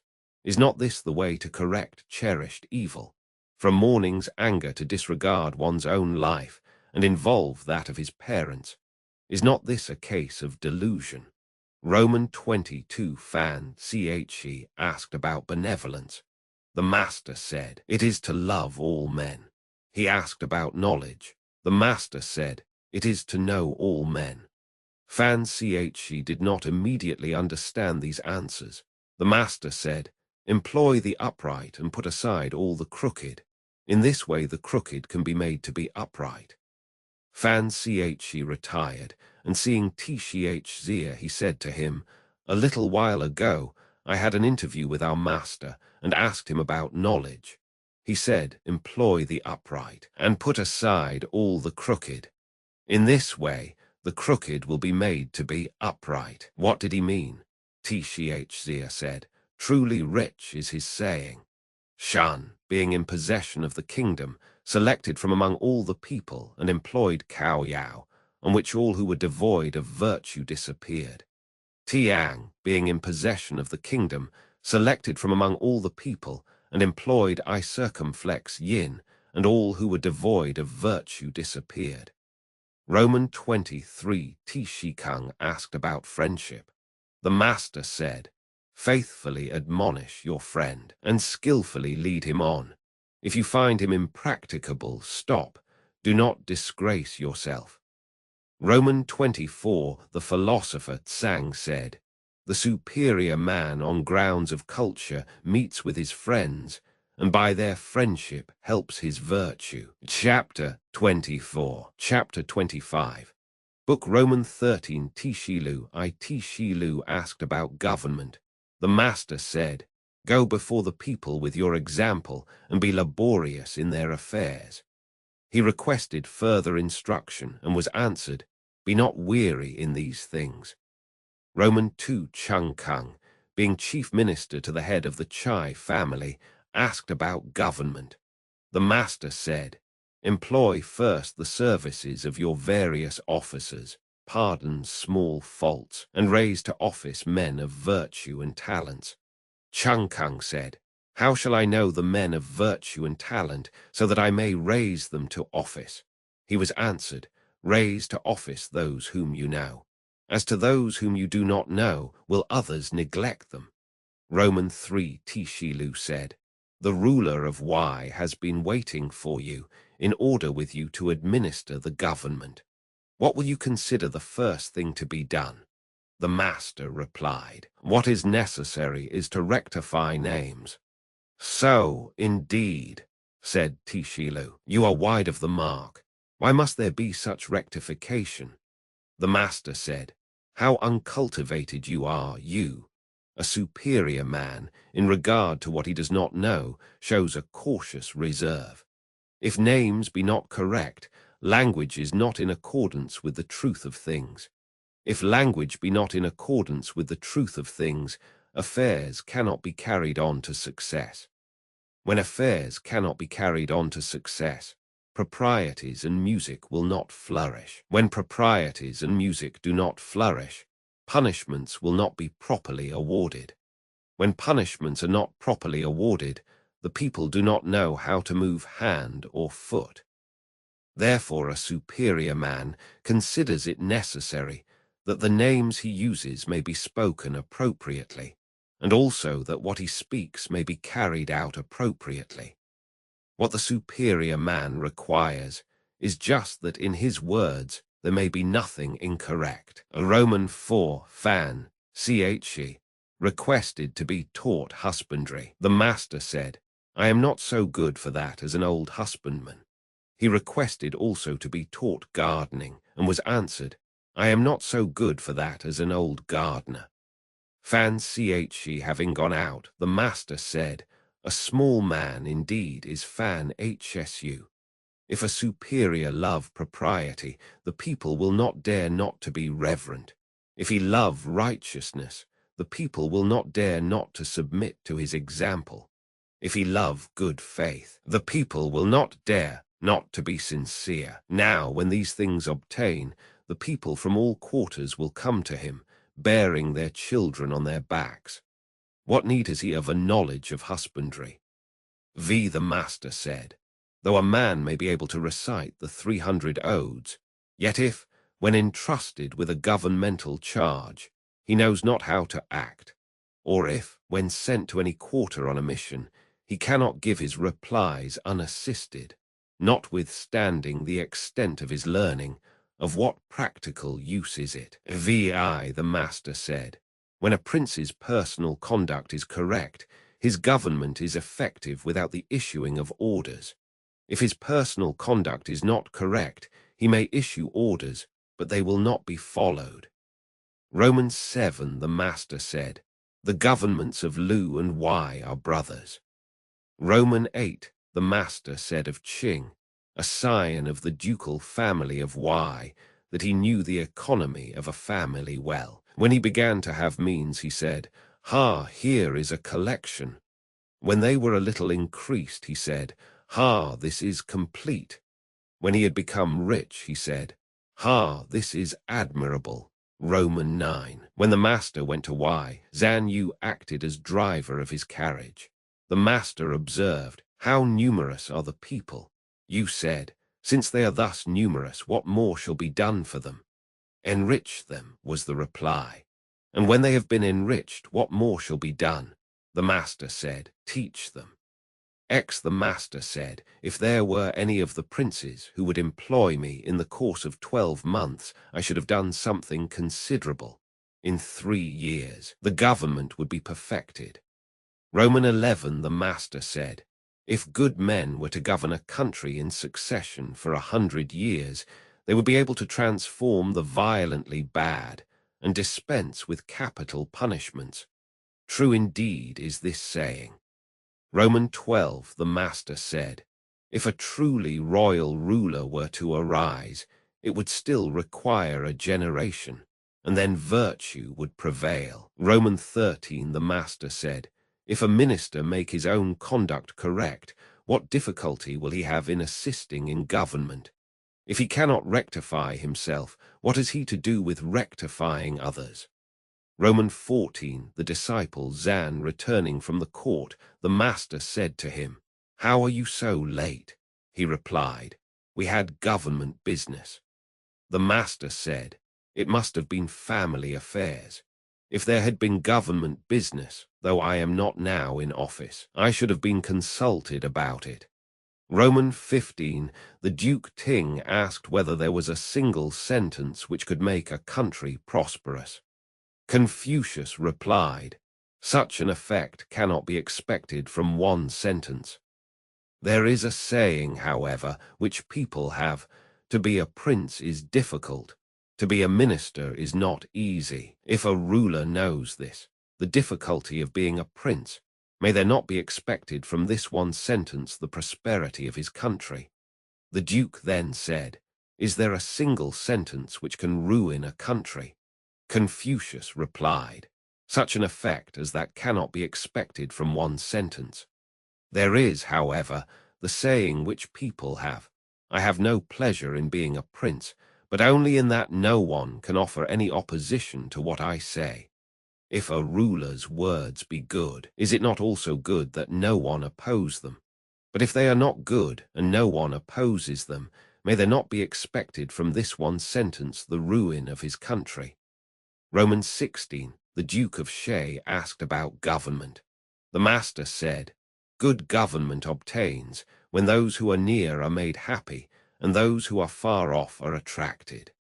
Romans 17, Tshia, being governor of Chufu, asked about government. The master said, "Do not be desirous to have things done quickly. Do not look at small advantages. Desire to have things done quickly prevents their being done thoroughly. Looking at small advantages prevents great affairs from being accomplished." Roman 18, the Duke of Shay informed Confucius, saying, "Among us here there are those who may be styled upright in their conduct. If their father have stolen a sheep, they will bear witness to the fact." Confucius said, "Among us, in our part of the country, those who are upright are different from this. The father conceals the misconduct of the son, and the son conceals the misconduct of the father. Uprightness is to be found in this." Roman 19. Fan Che asked about perfect virtue. The master said, "It is, in retirement, to be sedately grave, in the management of business, to be reverently attentive, in intercourse with others, to be strictly sincere. Though a man go among rude, uncultivated tribes, these qualities may not be neglected." Roman 20, Tshikang asked, saying, "What qualities must a man possess to entitle him to be called an officer?" The master said, "He who in his conduct of himself maintains a sense of shame, and when sent to any quarter will not disgrace his prince's commission, deserves to be called an officer." Tshikang pursued, "I venture to ask who may be placed in the next lower rank." And he was told, "He whom the circle of his relatives pronounced to be filial, whom his fellow villagers and neighbors pronounced to be fraternal." Again, the disciple asked, "I venture to ask about the class, still next in order." The master said, "They are determined to be sincere in what they say, and to carry out what they do. They are obstinate little men, yet perhaps they may make the next class." Tshikang finally inquired, "Of what sort are those of the present day who engage in government?" The master said, "Pooh, they are so many pecks and hampers, not worth being taken into account." Roman 21, the master said, "Since I cannot get men pursuing the due medium, to whom I might communicate my instructions, I must find the ardent and the cautiously decided. The ardent will advance and lay hold of truth. The cautiously decided will keep themselves from what is wrong." Roman 22, the master said, "The people of the South have a saying, 'A man without constancy cannot be either a wizard or a doctor.' Good. Inconstant in his virtue, he will be visited with disgrace." The master said, "This arises simply from not attending to the prognostication." Roman 23, the master said, "The superior man is affable, but not adulatory. The mean man is adulatory, but not affable." Roman 24, Tshikang asked, saying, "What do you say of a man who is loved by all the people of his neighborhood?" The master replied, "We may not for that accord our approval of him." "And what do you say of him who is hated by all the people of his neighborhood?" The master said, "We may not for that conclude that he is bad. It is better than either of these cases that the good in the neighborhood love him and the bad hate him." Roman 25, the master said, "The superior man is easy to serve and difficult to please. If you try to please him in any way which is not accordant with right, he will not be pleased. but in his employment of men, he uses them according to their capacity. The mean man is difficult to serve and easy to please. If you try to please him, though it be in a way which is not accordant with right, he may be pleased. But in his employment of men, he wishes them to be equal to everything. Romans 26, the Master said, "The superior man has a dignified ease without pride. The mean man has pride without a dignified ease."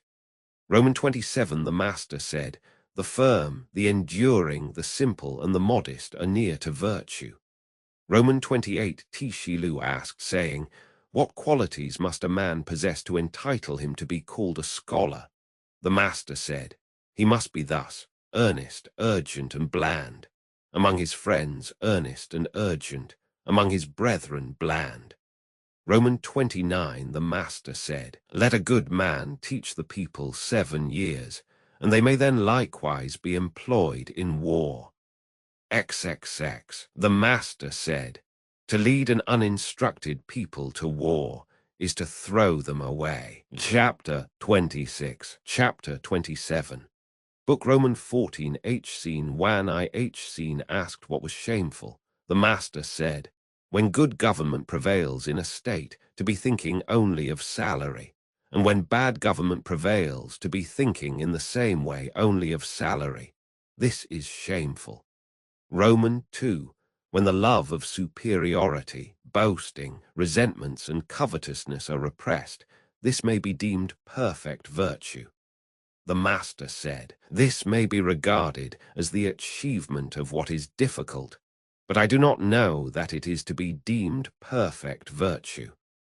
Romans 3, the Master said, "The scholar who cherishes the love of comfort is not fit to be deemed a scholar."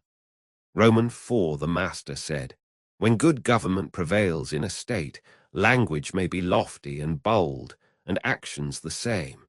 When bad government prevails, the actions may be lofty and bold, but the language may be with some reserve." The Master said, "The virtuous will be sure to speak correctly, but those whose speech is good may not always be virtuous. Men of principle are sure to be bold, but those who are bold may not always be men of principle." Vi Nankung Quo, submitting an inquiry to Confucius, said, "I Circumflex was skillful at archery, and Ao could move a boat along upon the land, but neither of them died a natural death. Yu and Chai personally wrought at the toils of husbandry, and they became possessors of the kingdom." The Master made no reply, but when Nankung Quo went out, he said, "A superior man indeed is this, an esteemer of virtue indeed is this." Romans 7, the Master said, "Superior men, and yet not always virtuous, there have been, alas. But there never has been a mean man, and at the same time virtuous." Romans 8, the Master said, "Can there be love which does not lead to strictness with its object? Can there be loyalty which does not lead to the instruction of its object?" Romans 9, the Master said, "In preparing the governmental notifications, P. Shan first made the rough draft. Shishu examined and discussed its contents. T. Shiyu, the manager of foreign intercourse, then polished the style. And finally, T. Shan of Tung Lai gave it the proper elegance and finish." Someone asked about T. Shan. The Master said he was a kind man. He asked about T. Sai. The Master said, that man, that man." He asked about Quan Chung. "For him," said the Master, "the city of Peen with 300 families was taken from the chief of the Po family, who did not utter a murmuring word, though to the end of his life he had only coarse rice to eat." Romans 11, the Master said, "To be poor without murmuring is difficult. To be rich without being proud is easy." Romans 12, the Master said, "Man Kung Cho is more than fit to be chief officer in the families of Ko and Y, but he is not fit to be great officer to either of the states Tiang or Hc." Romans 13, Tishilu asked what constituted a complete man. The Master said, Suppose a man with the knowledge of Tsang Wuchang, the freedom from covetousness of Kung Ch, the bravery of Ch Wang of Peen, and the varied talents of Zan Chu. Add to these the accomplishments of the rules of propriety and music. Such a one might be reckoned a complete man. He then added, but what is the necessity for a complete man of the present day to have all these things? The man who in the view of gain thinks of righteousness, who in the view of danger is prepared to give up his life, and who does not forget an old agreement however far back it extends, such a man may be reckoned a complete man. Roman 14, the master asked Kung Ming Chia about Kung Shu Wan, saying, is it true that your master speaks not, laughs not, and takes not? Kung Ming Chia replied, this has arisen from the reporters going beyond the truth. My master speaks when it is the time to speak, and so men do not get tired of his speaking. He laughs when there is occasion to be joyful, and so men do not get tired of his laughing. He takes when it is consistent with righteousness to do so, and so men do not get tired of his taking. The master said, so. But is it so with him? Roman 15, the master said, Sang Wuchang, keeping possession of Fang, asked of the Duke of Lu to appoint a successor to him in his family. Although it may be said that he was not using force with his sovereign, I believe he was. Roman 16, the master said, the Duke Wan of Tsin was crafty and not upright. The Duke Wan of Che was upright and not crafty. Roman 17, Shi Lu said, the Duke Wan caused his brother Chu to be killed when Shao Hu died with his master, but Quan Chung did not die. May not I say that he was wanting in virtue? The master said, the Duke Wan assembled all the princes together, and that not with weapons of war and chariots. It was all through the influence of Quan Chung, whose beneficence was like his, whose beneficence was like his. Roman 18, Shi Kung said, Quan Chung, I apprehend, was wanting in virtue. When the Duke Wan caused his brother Chu to be killed, Quan Chung was not able to die with him. Moreover, he became prime minister to Wan. The master said, Quan Chung acted as prime minister to the Duke Wan, made him leader of all the princes, and united and rectified the whole kingdom. Down to the present day, the people enjoy the gifts which he conferred.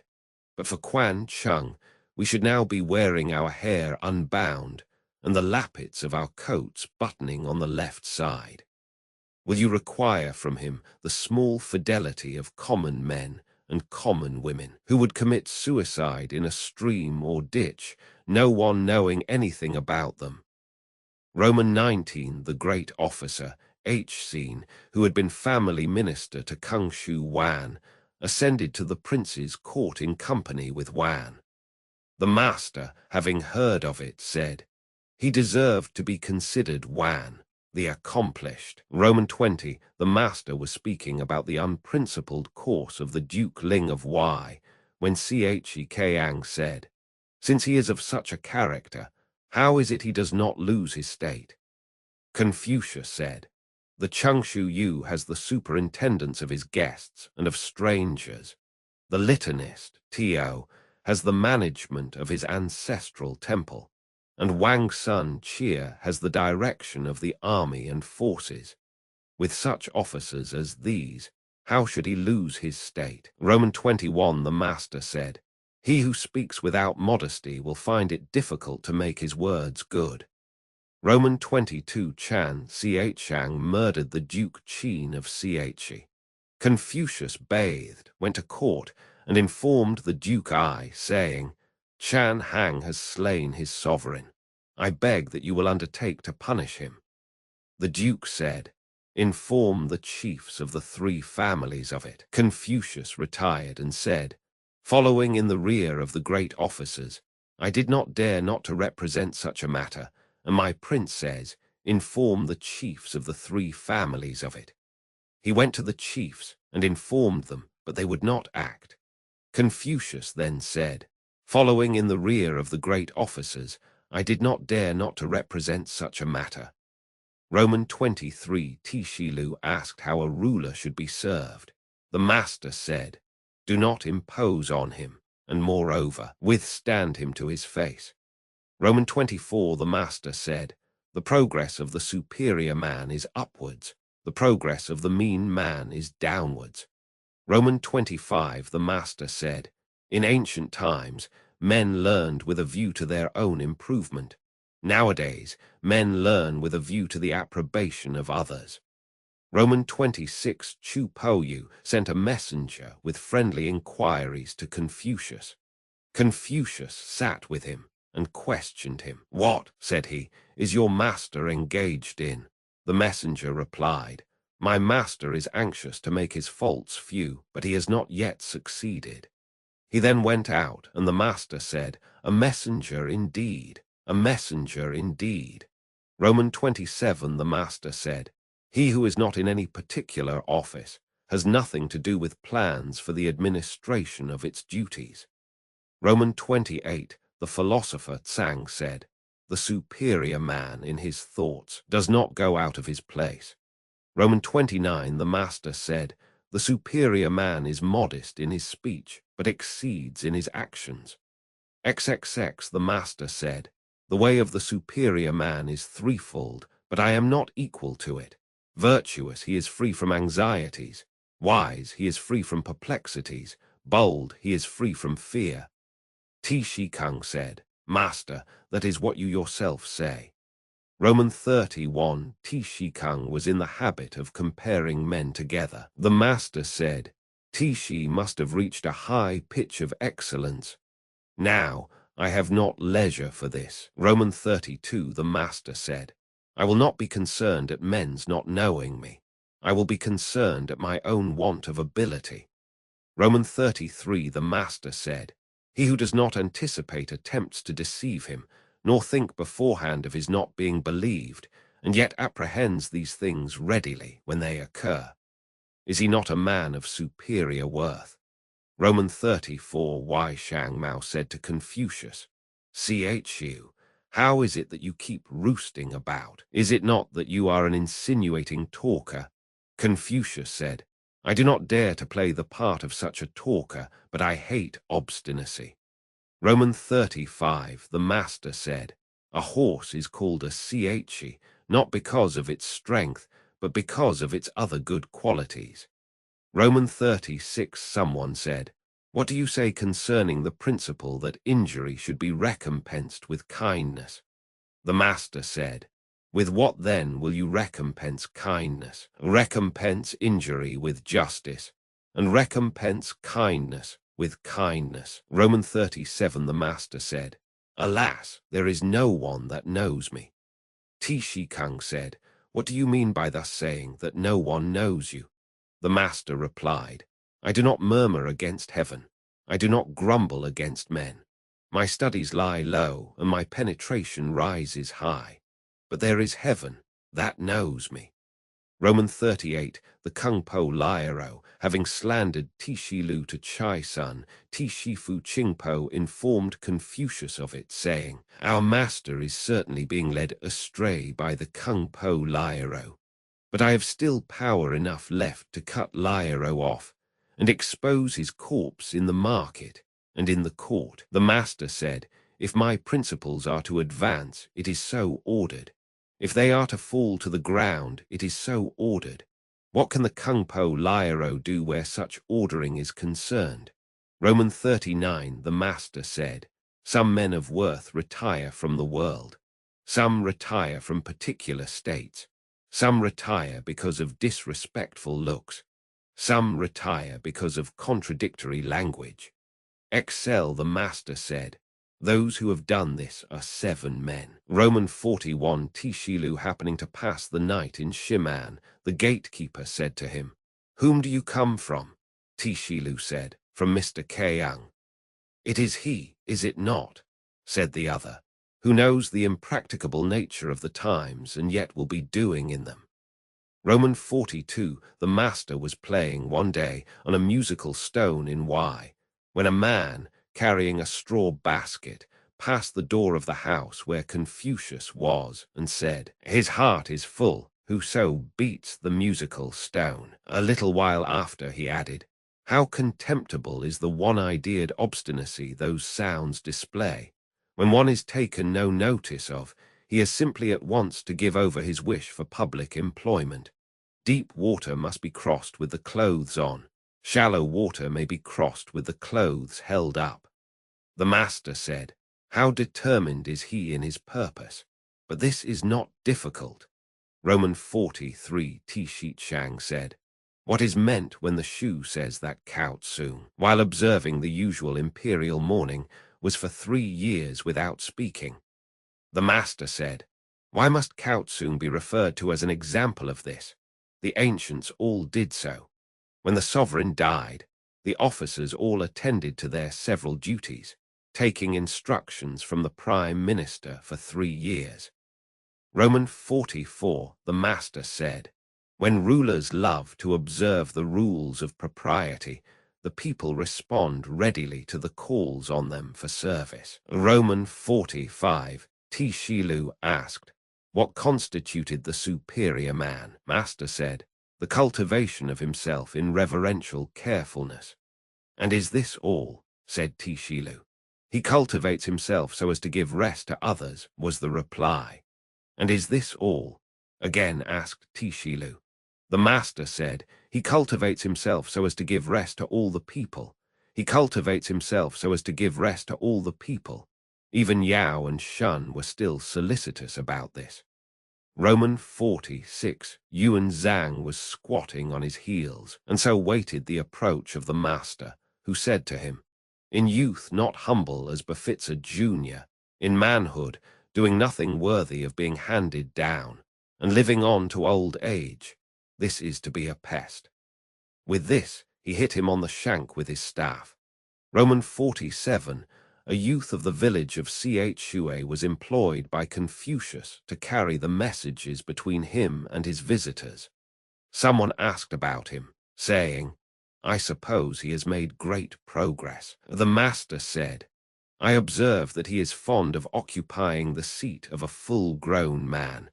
I observe that he walks shoulder to shoulder with his elders. He is not one who is seeking to make progress in learning. He wishes quickly to become a man." Chapter 28. Chapter 29. Book Roman 15. Why Ling Kung I the Duke Ling of Wei asked Confucius about tactics. Confucius replied, "I have heard all about sacrificial vessels, but I have not learned military matters." On this, he took his departure the next day. When he was in Chan, their provisions were exhausted, and his followers became so ill that they were unable to rise. T. Shilu, with evident dissatisfaction, said, "Has the superior man likewise to endure in this way?" The master said, "The superior man may indeed have to endure want, but the mean man, when he is in want, gives way to unbridled license."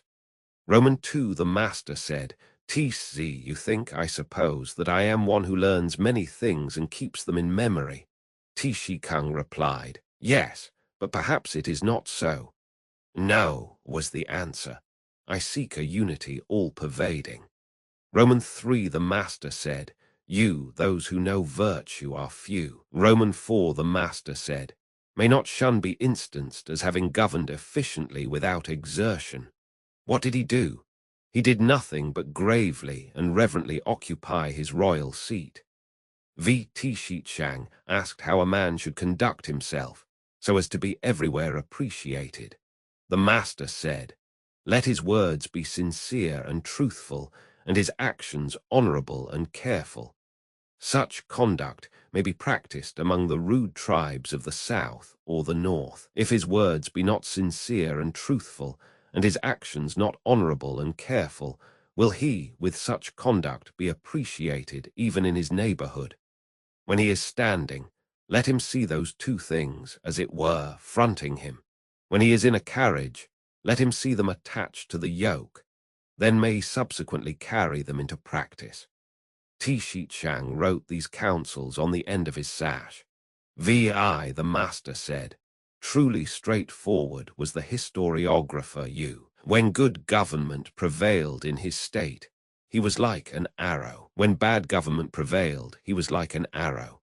A superior man indeed is Chu Po Yu. When good government prevails in his state, he is to be found in office. When bad government prevails, he can roll his principles up and keep them in his breast. Romans 7, the master said, when a man may be spoken with, not to speak to him is to err in reference to the man. When a man may not be spoken with, to speak to him is to err in reference to our words. The wise err neither in regard to their man nor to their words.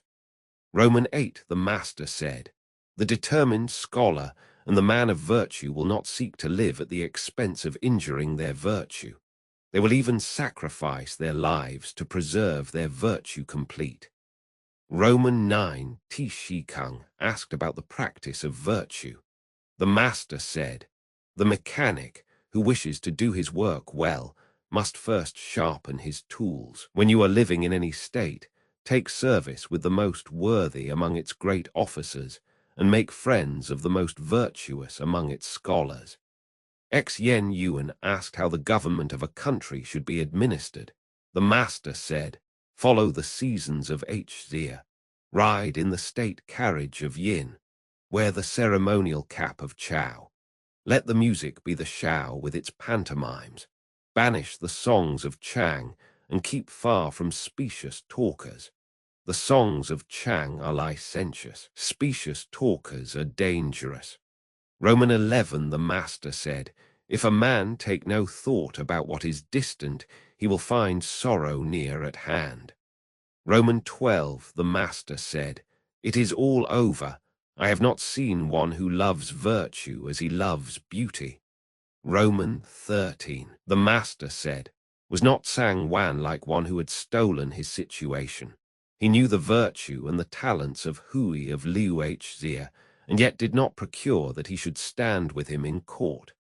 Romans 14, the master said, he who requires much from himself and little from others will keep himself from being the object of resentment. Romans 15, the master said, when a man is not in the habit of saying, what shall I think of this? What shall I think of this? I can indeed do nothing with him. Romans 16, the master said, when a number of people are together for a whole day, without their conversation turning on righteousness, and when they are fond of carrying out the suggestions of a small shrewdness, theirs is indeed a hard case. Romans 17, the master said, the superior man in everything considers righteousness to be essential. He performs it according to the rules of propriety. He brings it forth in humility. He completes it with sincerity. This is indeed a superior man. Romans 18, the master said, the superior man is distressed by his want of ability. He is not distressed by men's not knowing him. Romans 19, the master said, the superior man dislikes the thought of his name not being mentioned after his death. Romans 20, the master said, what the superior man seeks is in himself. What the mean man seeks is in others. Romans 21, the master said, the superior man is dignified, but does not wrangle. He is sociable, but not a partisan. Romans 22, the master said, the superior man does not promote a man simply on account of his words, nor does he put aside good words because of the man. Romans 23, Shi Kung asked, saying, is there one word which may serve as a rule of practice for all one's life? The master said, is not reciprocity such a word? What you do not want done to yourself, do not do to others. Romans 24, the master said, in my dealings with men, whose evil do I blame, whose goodness do I praise, beyond what is proper. If I do sometimes exceed in praise, there must be ground for it in my examination of the individual. This people supplied the ground why the three dynasties pursued the path of straightforwardness. Romans 25, the master said, Even in my early days, a historiographer would leave a blank in his text, and he who had a horse would lend him to another to ride. Now, alas, there are no such things. Roman 26, the Master said, specious words confound virtue. Want of forbearance in small matters confounds great plans. Roman 27, the Master said, when the multitude hate a man, it is necessary to examine into the case. When the multitude like a man, it is necessary to examine into the case. Roman 28, the Master said, a man can enlarge the principles which he follows. Those principles do not enlarge the man. Roman 29, the Master said, to have faults and not to reform them, this indeed should be pronounced having faults. XXX, the Master said, I have been the whole day without eating and the whole night without sleeping, occupied with thinking. It was of no use. The better plan is to learn. Roman 31, the Master said, the object of the superior man is truth. Food is not his object. There is ploughing. Even in that there is sometimes want. So with learning, emolument may be found in it. The superior man is anxious lest he should not get truth. He is not anxious lest poverty should come upon him. Roman 32, the Master said, when a man's knowledge is sufficient to attain, and his virtue is not sufficient to enable him to hold, whatever he may have gained, he will lose again. When his knowledge is sufficient to attain, and he has virtue enough to hold fast, if he cannot govern with dignity, the people will not respect him. When his knowledge is sufficient to attain, and he has virtue enough to hold fast, when he governs also with dignity, yet if he try to move the people contrary to the rules of propriety, full excellence is not reached. Roman 33, the Master said, the superior man cannot be known in little matters, but he may be entrusted with great concerns. The small man may not be entrusted with great concerns, but he may be known in little matters. Roman 34, the Master said, virtue is more to man than either water or fire. I have seen men die from treading on water and fire, but I have never seen a man die from treading the course of virtue. Roman 35, the Master said, let every man consider virtue as what devolves on himself.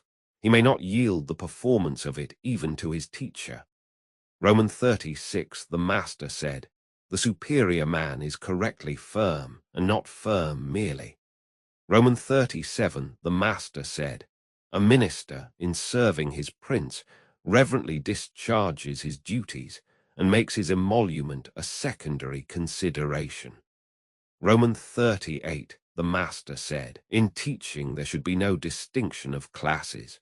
Roman 39, the Master said, those whose courses are different cannot lay plans for one another. Excel, the Master said, in language it is simply required that it convey the meaning. Roman 41, the music master mean, having called upon him, when they came to the steps, the Master said, here are the steps. When they came to the mat for the guest to sit upon, he said, here is the mat. When all were seated, the Master informed him, saying, so and so is here, so and so is here. The music master mean, having gone out, Ti Shichang asked, saying, is it the rule to tell those things to the music master? The Master said, yes, this is certainly the rule for those who lead the blind. Chapter 30, Chapter 31. Book Romans 16, Qi Shi, the head of the Chai family, was going to attack Ch Wanyu. Zan Yu and Chai Lu had an interview with Confucius and said, our chief, Chai, is going to commence operations against Ch Wanyu. Confucius said, Chu, is it not you who are in fault here? Now, in regard to Ch Wanyu, long ago, a former king appointed its ruler to preside over the sacrifices to the Eastern Mang. Moreover, it is in the midst of the territory of our state, and its ruler is a minister in direct connection with the sovereign.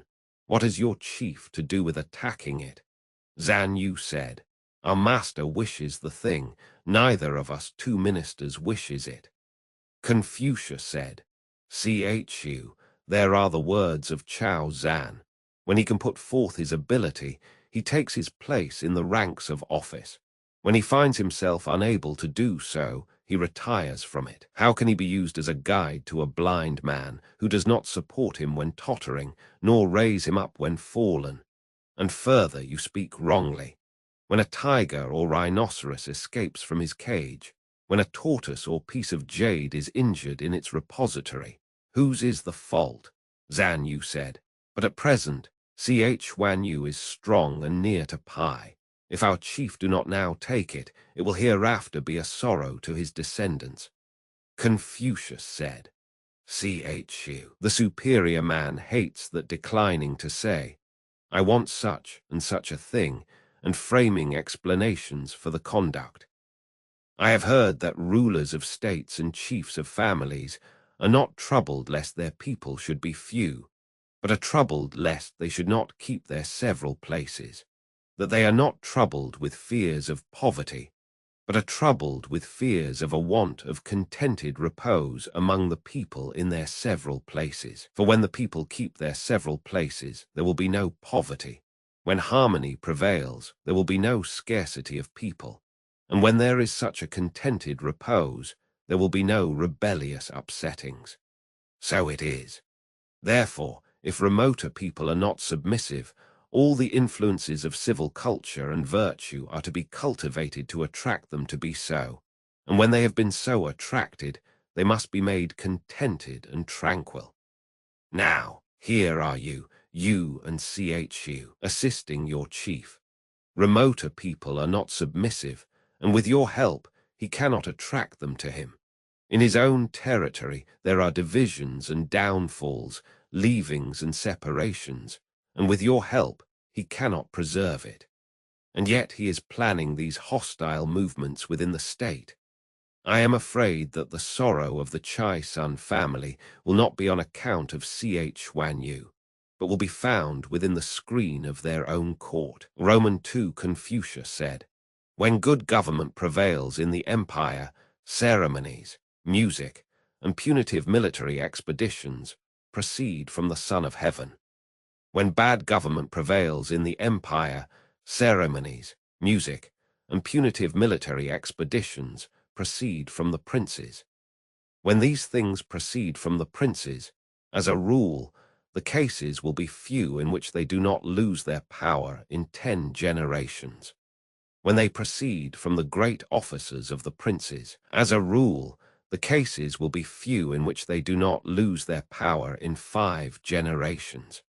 When the subsidiary ministers of the great officers hold in their grasp the orders of the state, as a rule, the cases will be few in which they do not lose their power in 3 generations. Right principles prevail in the kingdom, government will not be in the hands of the great officers. When right principles prevail in the kingdom, there will be no discussions among the common people. Roman III Confucius said, the revenue of the state has left the ducal house now for 5 generations. The government has been in the hands of the great officers for 4 generations. On this account, the descendants of the 3 Huan are much reduced. Roman IV Confucius said, there are 3 friendships which are advantageous, and 3 which are injurious. Friendship with the upright, friendship with the sincere, and friendship with the man of much observation. These are advantageous. Friendship with the man of specious airs, friendship with the insinuatingly soft, and friendship with the glib-tongued. These are injurious. V. Confucius said, there are 3 things men find enjoyment in which are advantageous, and 3 things they find enjoyment in which are injurious. To find enjoyment in the discriminating study of ceremonies and music, to find enjoyment in speaking of the goodness of others, to find enjoyment in having many worthy friends. These are advantageous. To find enjoyment in extravagant pleasures, to find enjoyment in idleness and sauntering, to find enjoyment in the pleasures of feasting. These are injurious. Confucius said, "There are three errors to which they who stand in the presence of a man of virtue and station are liable. They may speak when it does not come to them to speak. This is called rashness. They may not speak when it comes to them to speak. This is called concealment. They may speak without looking at the countenance of their superior. This is called blindness." Romans 7 Confucius said, "There are three things which the superior man guards against. In youth, when the physical powers are not yet settled, he guards against lust. When he is strong and the physical powers are full of vigor, he guards against quarrelsomeness. When he is old and the animal powers are decayed, he guards against covetousness." Roman 8 Confucius said, "There are three things of which the superior man stands in awe. He stands in awe of the ordinances of heaven. He stands in awe of great men. He stands in awe of the words of sages. The mean man does not know the ordinances of heaven, and consequently does not stand in awe of them. He is disrespectful to great men. He makes sport of the words of sages." Roman 9 Confucius said, "Those who are born with the possession of knowledge are the highest class of men. Those who learn and so readily get possession of knowledge are the next. Those who are dull and stupid and yet compass the learning are another class next to these. As to those who are dull and stupid and yet do not learn, they are the lowest of the people." Confucius said, "The superior man has 9 things which are subjects with him of thoughtful consideration. In regard to the use of his eyes, he is anxious to see clearly. In regard to the use of his ears, he is anxious to hear distinctly. In regard to his countenance, he is anxious that it should be benign. In regard to his demeanor, he is anxious that it should be respectful. In regard to his speech, he is anxious that it should be sincere. In regard to his doing of business, he is anxious that it should be reverently careful. In regard to what he doubts about, he is anxious to question others. When he is angry, he thinks of the difficulties his anger may involve him in. When he sees gain to be got, he thinks of righteousness." Roman 11 Confucius said, "Contemplating good and pursuing it as if they could not reach it, contemplating evil and shrinking from it as they would from thrusting the hand into boiling water. I have seen such men, as I have heard such words, living in retirement to study their aims, and practicing righteousness to carry out their principles. I have heard these words, but I have not seen such men." Roman 12.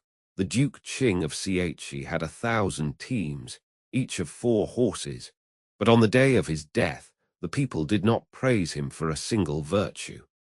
Powai Circumflex and Shu Cie died of hunger at the foot of the Shaoyang mountain, and the people, down to the present time, praise them. Is not that saying illustrated by this?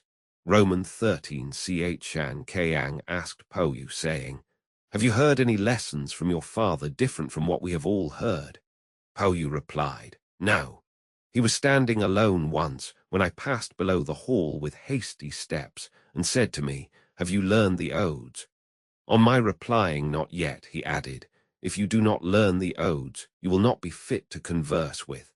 I retired and studied the odes. Another day he was in the same way standing alone, when I passed by below the hall with hasty steps, and said to me, 'Have you learned the rules of propriety?' On my replying, 'Not yet,' he added, 'If you do not learn the rules of propriety, your character cannot be established.' I then retired and learned the rules of propriety. I have heard only these 2 things from him." Chiang Kang retired, and quite delighted said, "I asked 1 thing, and I have got 3 things. I have heard about the odes. I have heard about the rules of propriety. I have also heard that the superior man maintains a distant reserve towards his son." Roman 14. The wife of the prince of a state is called by him Fu Zan. She calls herself H. Siro Tung. The people of the state call her Chun Fu Zan, and to the people of other states, They call her Kwar H. Siro Chun.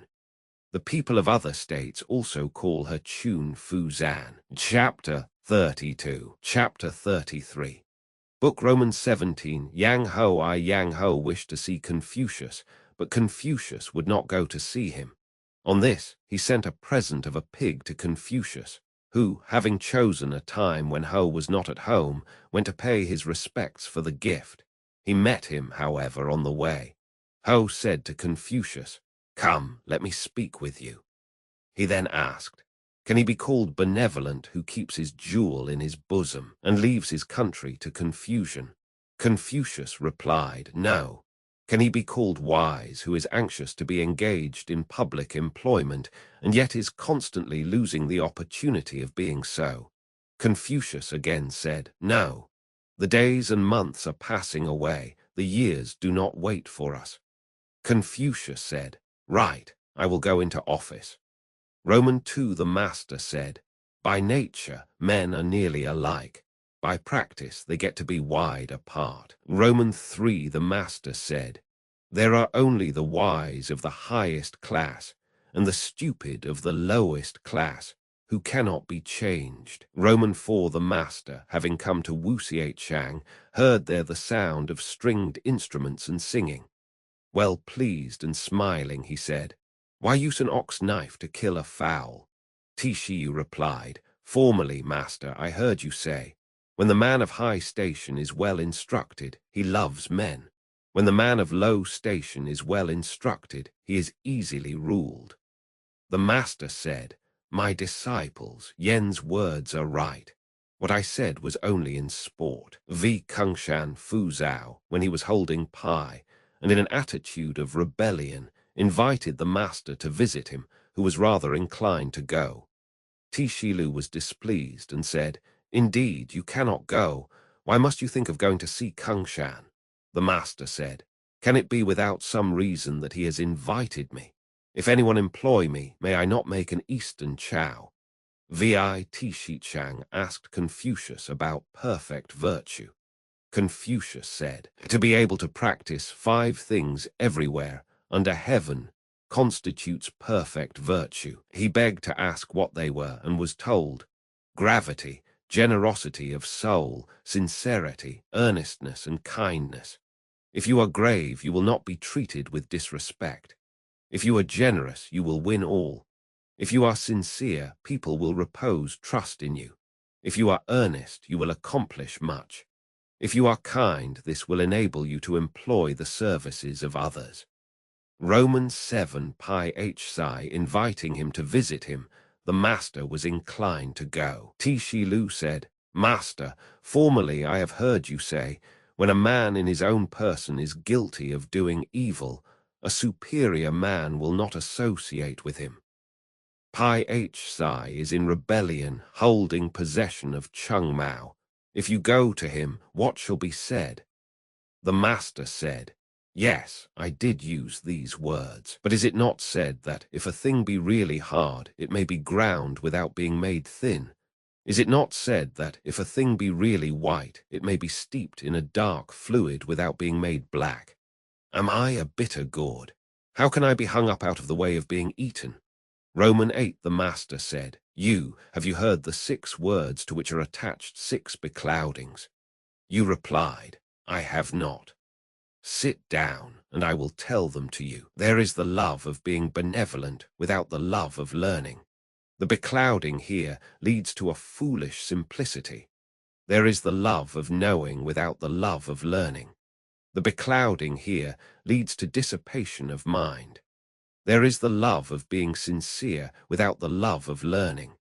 The beclouding here leads to an injurious disregard of consequences. There is the love of straightforwardness without the love of learning. The beclouding here leads to rudeness. There is the love of boldness without the love of learning.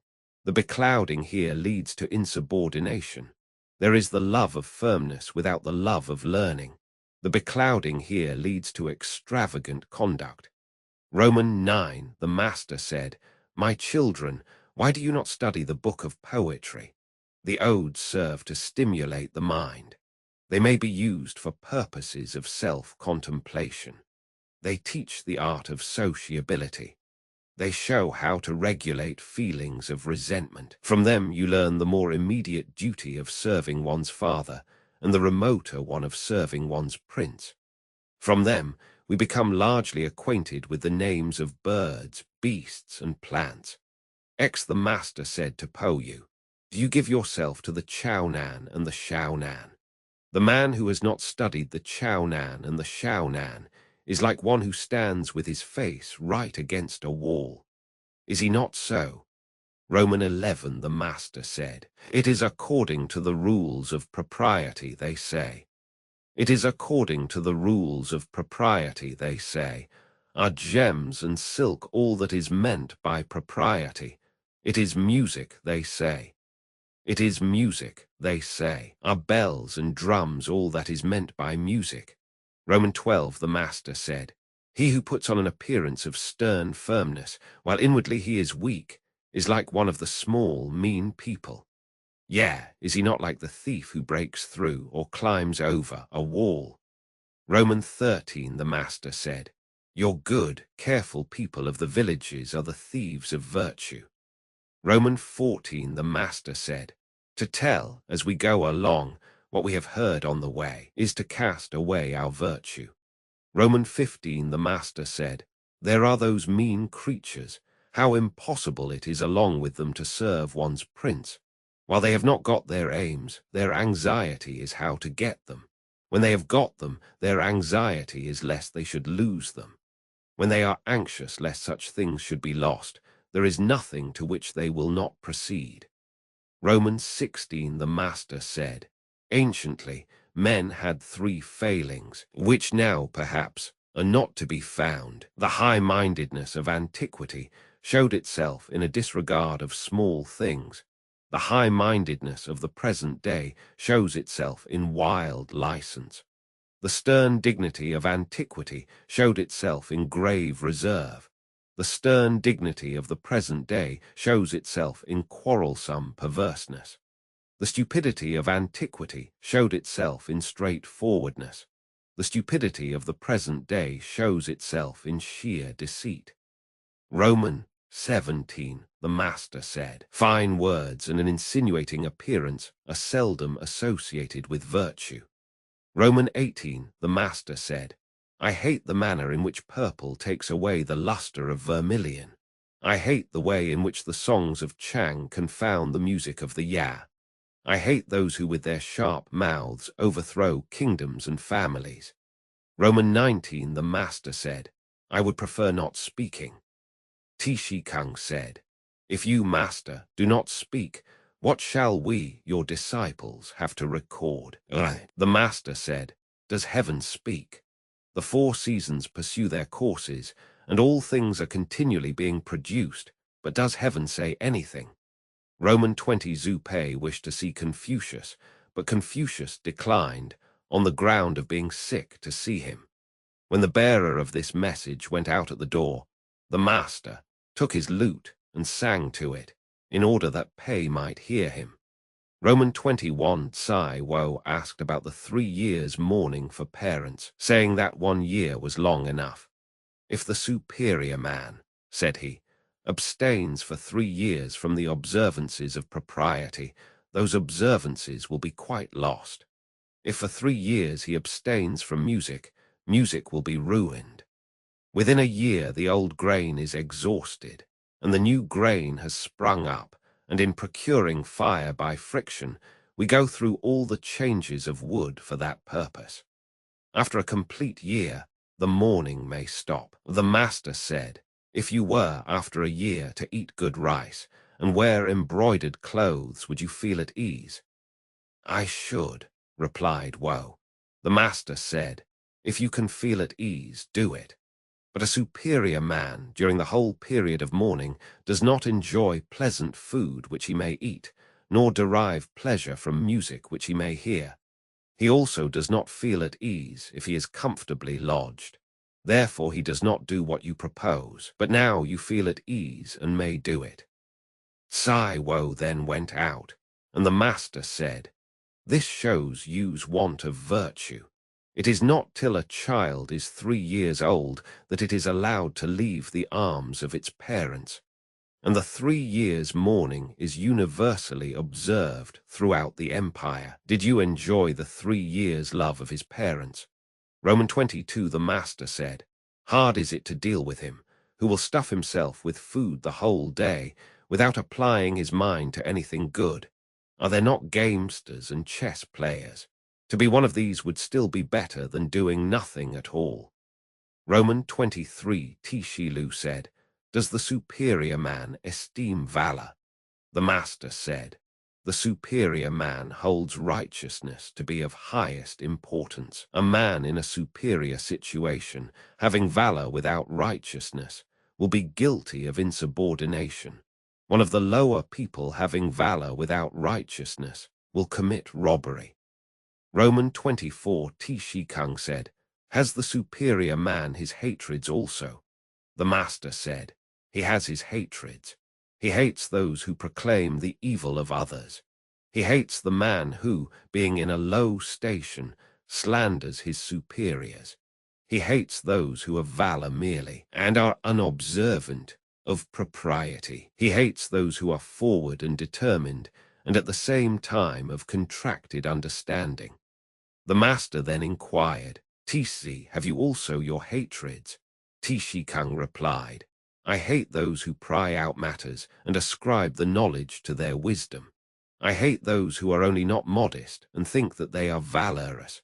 I hate those who make known secrets and think that they are straightforward. Roman 25, the master said, of all people, girls and servants are the most difficult to behave to. If you are familiar with them, they lose their humility. If you maintain a reserve towards them, they are discontented. Roman 26, the master said, when a man at 40 is the object of dislike, he will always continue what he is. Chapter 34. Chapter 35. Book Roman 18, why Tishi I, the Viscount of Y, withdrew from the court. The Viscount of Chai became a slave to Chow. Pai Kan remonstrated with him and died. Confucius said, the Yin dynasty possessed these 3 men of virtue. Roman 2, Hui of Liu Hzia, being chief criminal judge, was thrice dismissed from his office. Someone said to him, is it not yet time for you, sir, to leave this? He replied, serving men in an upright way, where shall I go to, and not experience such a thrice-repeated dismissal?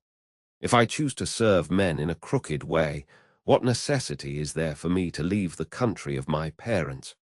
Roman 3, the Duke Qing of Chi, with reference to the manner in which he should treat Confucius, said, I cannot treat him as I would the chief of the Chai family.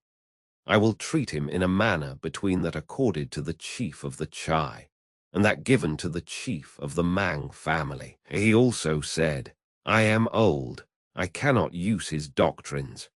Confucius took his departure. Roman 4, the people of Chi sent to Lu a present of female musicians, which Chai Huan received, and for 3 days no court was held. Confucius took his departure. The madman of Chiu passed by Confucius, singing and saying, O Fang, how is your virtue degenerated? As to the past, reproof is useless, but the future may still be provided against. Give up your vain pursuit. Give up your vain pursuit. Peril awaits those who now engage in affairs of government. Confucius alighted and wished to converse with him, but Chiu hastened away, so that he could not talk with him. Shangsu and Chinai were at work in the field together when Confucius passed by them and sent Tishilu to inquire for the ford. Shangsu said, who is he that holds the reins in the carriage there? Tishilu told him, it is Keung Chu. Is it not Keung Chu of Lu? Asked he. Yes, was the reply, to which the other rejoined, he knows the ford. Tishilu then inquired of Chinai, who said to him, who are you, sir? He answered, I am Chung Yu. "Are you not the disciple of Keang Chu of Lu?" asked the other. "I am," replied he, and then Chinai said to him, "Disorder, like a swelling flood, spreads over the whole empire, and who is he that will change its state for you? Then follow one who merely withdraws from this one and that one. Had you not better follow those who have withdrawn from the world altogether?" With this, he fell to covering up the seed, and proceeded with his work without stopping. Tishilu went and reported their remarks, when the master observed with a sigh, "It is impossible to associate with birds and beasts as if they were the same with us. If I associate not with these people, with mankind, with whom shall I associate? If right principles prevailed through the empire, there would be no use for me to change its state." Romans 7. Tishilu, following the master, happened to fall behind when he met an old man carrying across his shoulder on a staff a basket for weeds. Tishilu said to him, "Have you seen my master, sir?" The old man replied, "Your 4 limbs are unaccustomed to toil. You cannot distinguish the 5 kinds of grain. Who is your master?" With this, he planted his staff in the ground and proceeded to weed. Tishilu joined his hands across his breast and stood before him. The old man kept Tishilu to pass the night in his house, killed a fowl, prepared millet, and feasted him. He also introduced to him his 2 sons. Next day, Tishilu went on his way and reported his adventure. The master said, "He is a recluse," and sent Tishilu back to see him again, but when he got to the place, the old man was gone. Tishilu then said to the family, "Not to take office is not righteous. If the relations between old and young may not be neglected, how is it that he sets aside the duties that should be observed between sovereign and minister? Wishing to maintain his personal purity, he allows that great relation to come to confusion.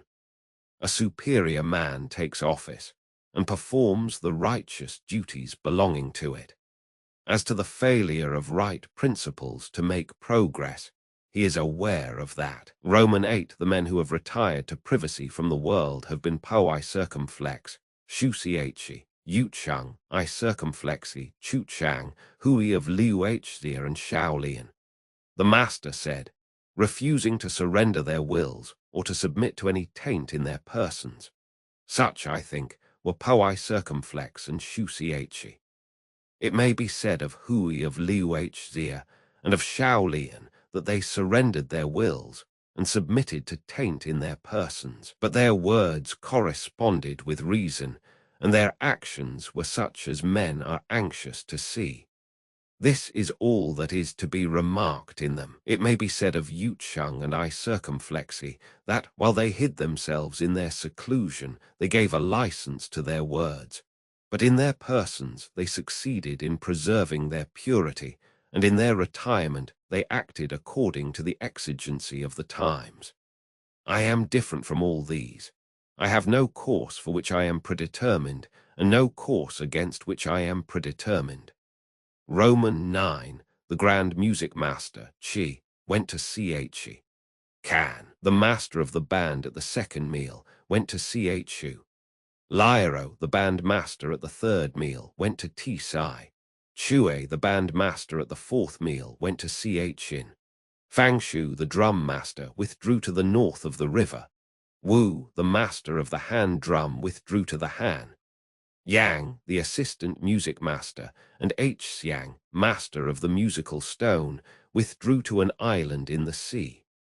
The Duke of Chao addressed his son, the Duke of Lu, saying, "The virtuous prince does not neglect his relations. He does not cause the great ministers to repine at his not employing them.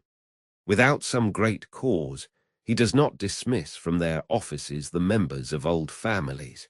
He does not seek in one man talents for every employment."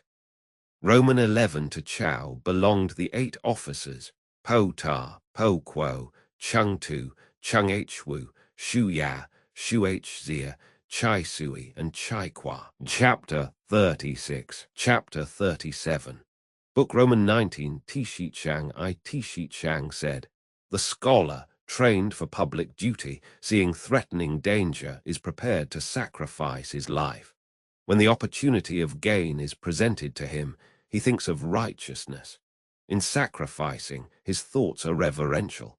In mourning, his thoughts are about the grief which he should feel. Such a man commands our approbation indeed. Roman 2 Shang said, "When a man holds fast to virtue, but without seeking to enlarge it, and believes right principles, but without firm sincerity, what account can be made of his existence or non-existence?"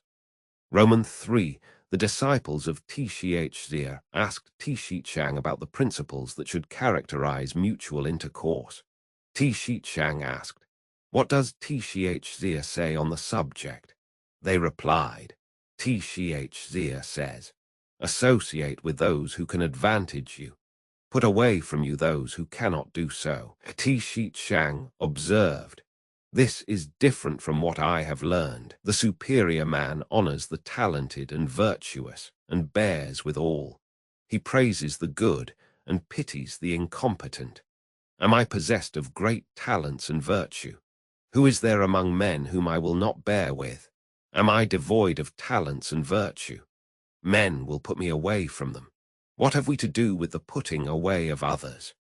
Roman 4 Zia said, "Even in inferior studies and employments there is something worth being looked at, but if it be attempted to carry them out to what is remote, there is a danger of their proving inapplicable. Therefore, the superior man does not practice them." Zia said, "He who from day to day recognizes what he has not yet, and from month to month does not forget what he has attained to, may be said indeed to love to learn." Zia said, "There are learning extensively, and having a firm and sincere aim, inquiring with earnestness, and reflecting with self-application. Virtue is in such a course." Man 7 Zia said, "Mechanics have their shops to dwell in order to accomplish their works. The superior man learns in order to reach to the utmost of his principles." Roman 8 Zia said, "The mean man is sure to gloss his faults." Roman 9 Zia said, "The superior man undergoes 3 changes. Looked at from a distance, he appears stern. When approached, he is mild. When he is heard to speak, his language is firm and decided." Zia said, "The superior man, having obtained their confidence, may then impose labors on his people. If he have not gained their confidence, they will think that he is oppressing them. Having obtained the confidence of his prince, one may then remonstrate with him. If he have not gained his confidence, the prince will think that he is vilifying him." Roman 11 Zia said, "When a person does not transgress the boundary line in the great virtues, he may pass and repass it in the small virtues." Roman 12 said, "The disciples and followers of Zia, in sprinkling and sweeping the ground, in answering and replying, in advancing and receding, are sufficiently accomplished. But these are only the branches of learning, and they are left ignorant of what is essential. How can they be acknowledged as sufficiently taught?" Zia heard of the remark and said, "Alas, Yen Yu is wrong. According to the way of the superior man in teaching, what departments are there which he considers of prime importance and delivers? What are there which he considers of secondary importance and allows himself to be idle about? But as in the case of plants, which are assorted according to their classes, so he deals with his disciples. How can the way of a superior man be such as to make fools of any of them? Is it not the sage alone who can unite in one the beginning and the consummation of learning?"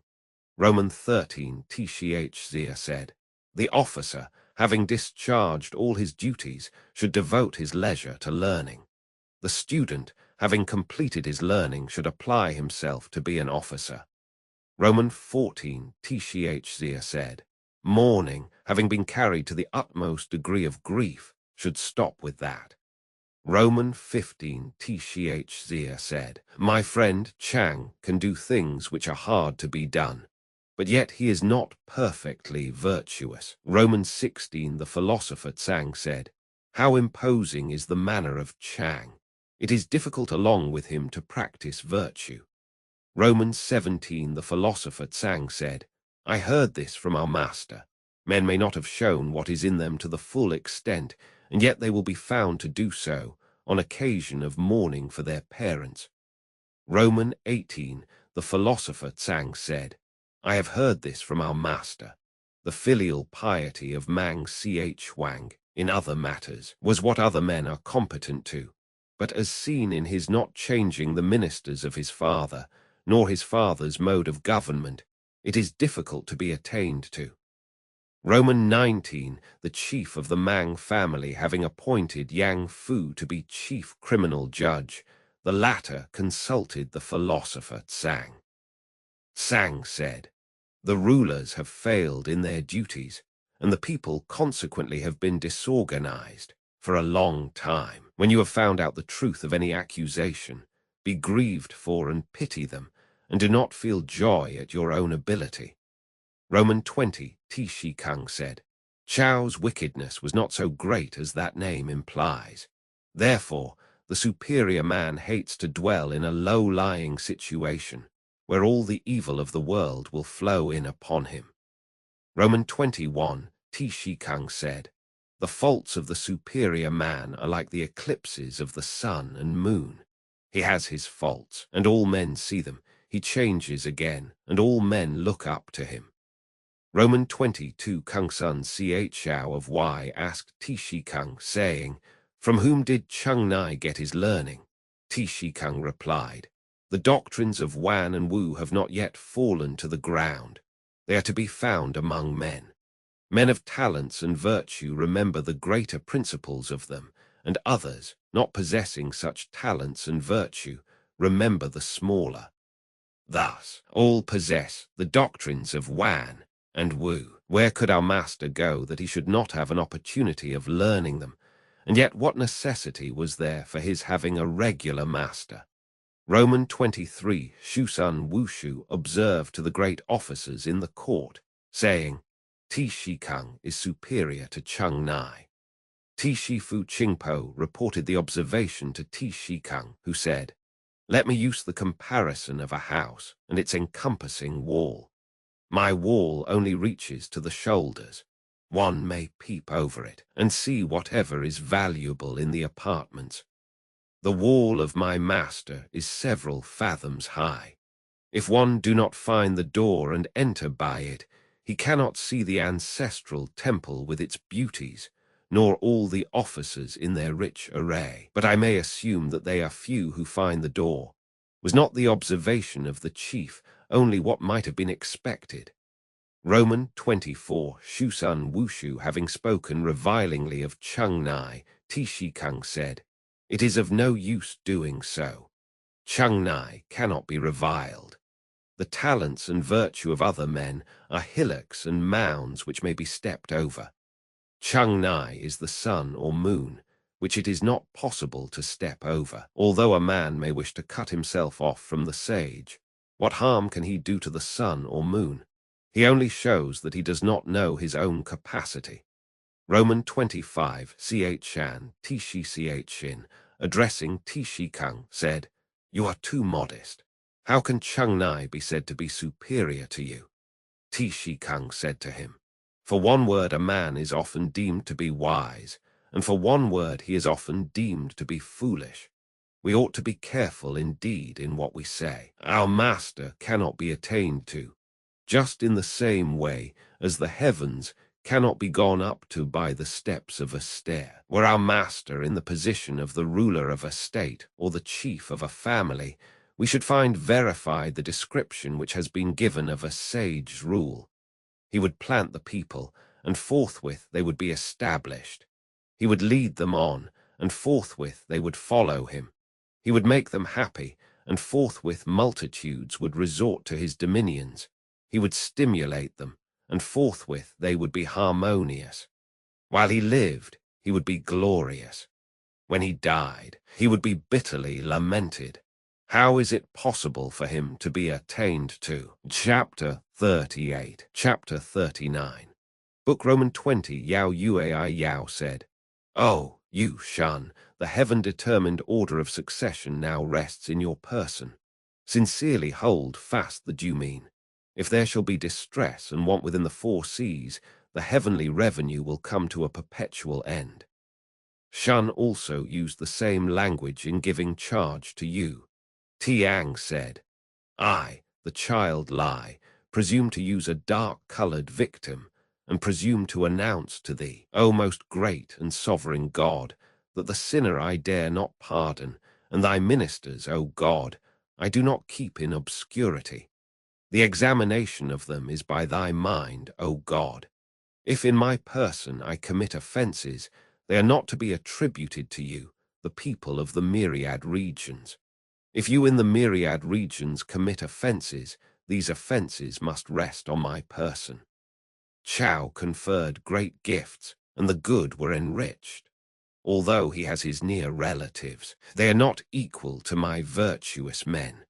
The people are throwing blame upon me, the one man. He carefully attended to the weights and measures, examined the body of the laws, restored the discarded officers, and the good government of the kingdom took its course.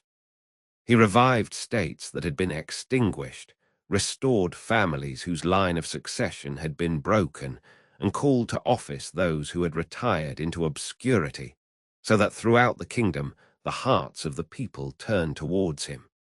What he attached chief importance to were the food of the people, the duties of mourning and sacrifices. By his generosity he won all. By his sincerity he made the people repose trust in him. By his earnest activity his achievements were great. By his justice all were delighted. Roman 2 T. Shichang asked Confucius, saying, "In what way should a person in authority act in order that he may conduct government properly?" The master replied, "Let him honor the 5 excellent and banish away the 4 bad things. Then may he conduct government properly." T. Shichang said, "What are meant by the 5 excellent things?" The master said, "When the person in authority is beneficent without great expenditure, when he lays tasks on the people without their repining, when he pursues what he desires without being covetous, when he maintains a dignified ease without being proud, when he is majestic without being fierce." T. Shichang said, "What is meant by being beneficent without great expenditure?" The master replied, "When the person in authority makes more beneficial to the people the things from which they naturally derive benefit. Is not this being beneficent without great expenditure? When he chooses the labors which are proper and makes them labor on them, who will repine? When his desires are set on benevolent government and he secures it, who will accuse him of covetousness? Whether he has to do with many people or few, or with things great or small, he does not dare to indicate any disrespect. Is not this to maintain a dignified ease without any pride?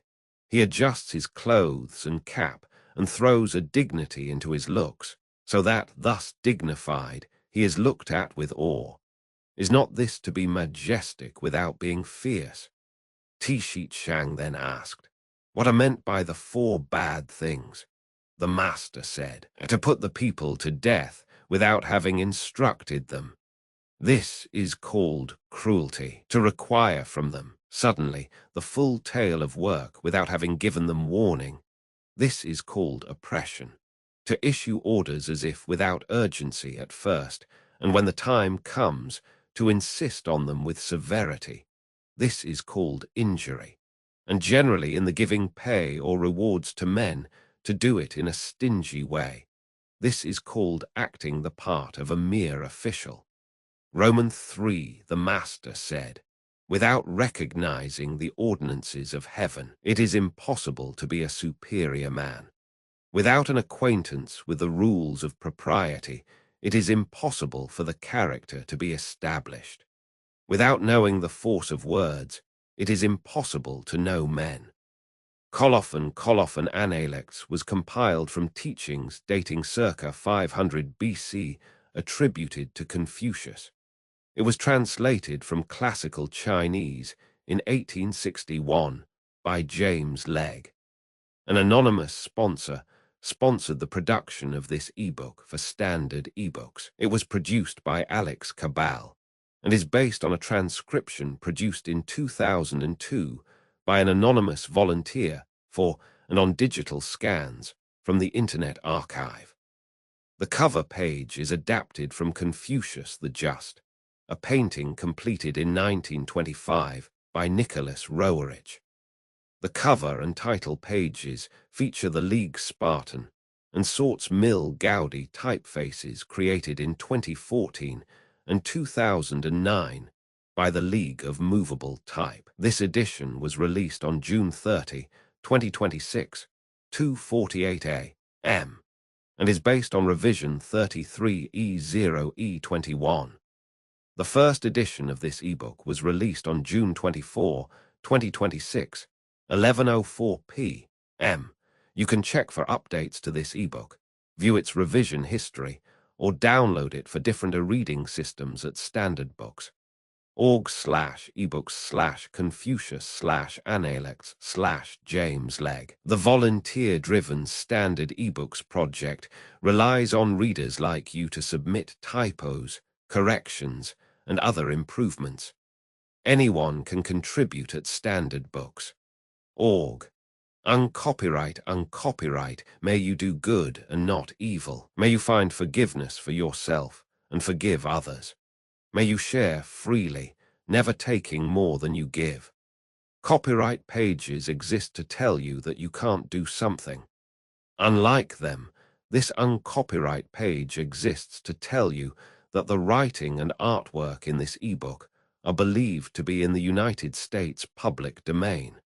That is, they are believed to be free of copyright restrictions in the United States. The United States public domain represents our collective cultural heritage, and items in it are free for anyone in the United States to do almost anything at all with, without having to get permission. Copyright laws are different all over the world, and the source text or artwork in this ebook may still be copyrighted in other countries. If you're not located in the United States, you must check your local laws before using this ebook. Standard eBooks makes no representations regarding the copyright status of the source text or artwork in this ebook in any country other than the United States.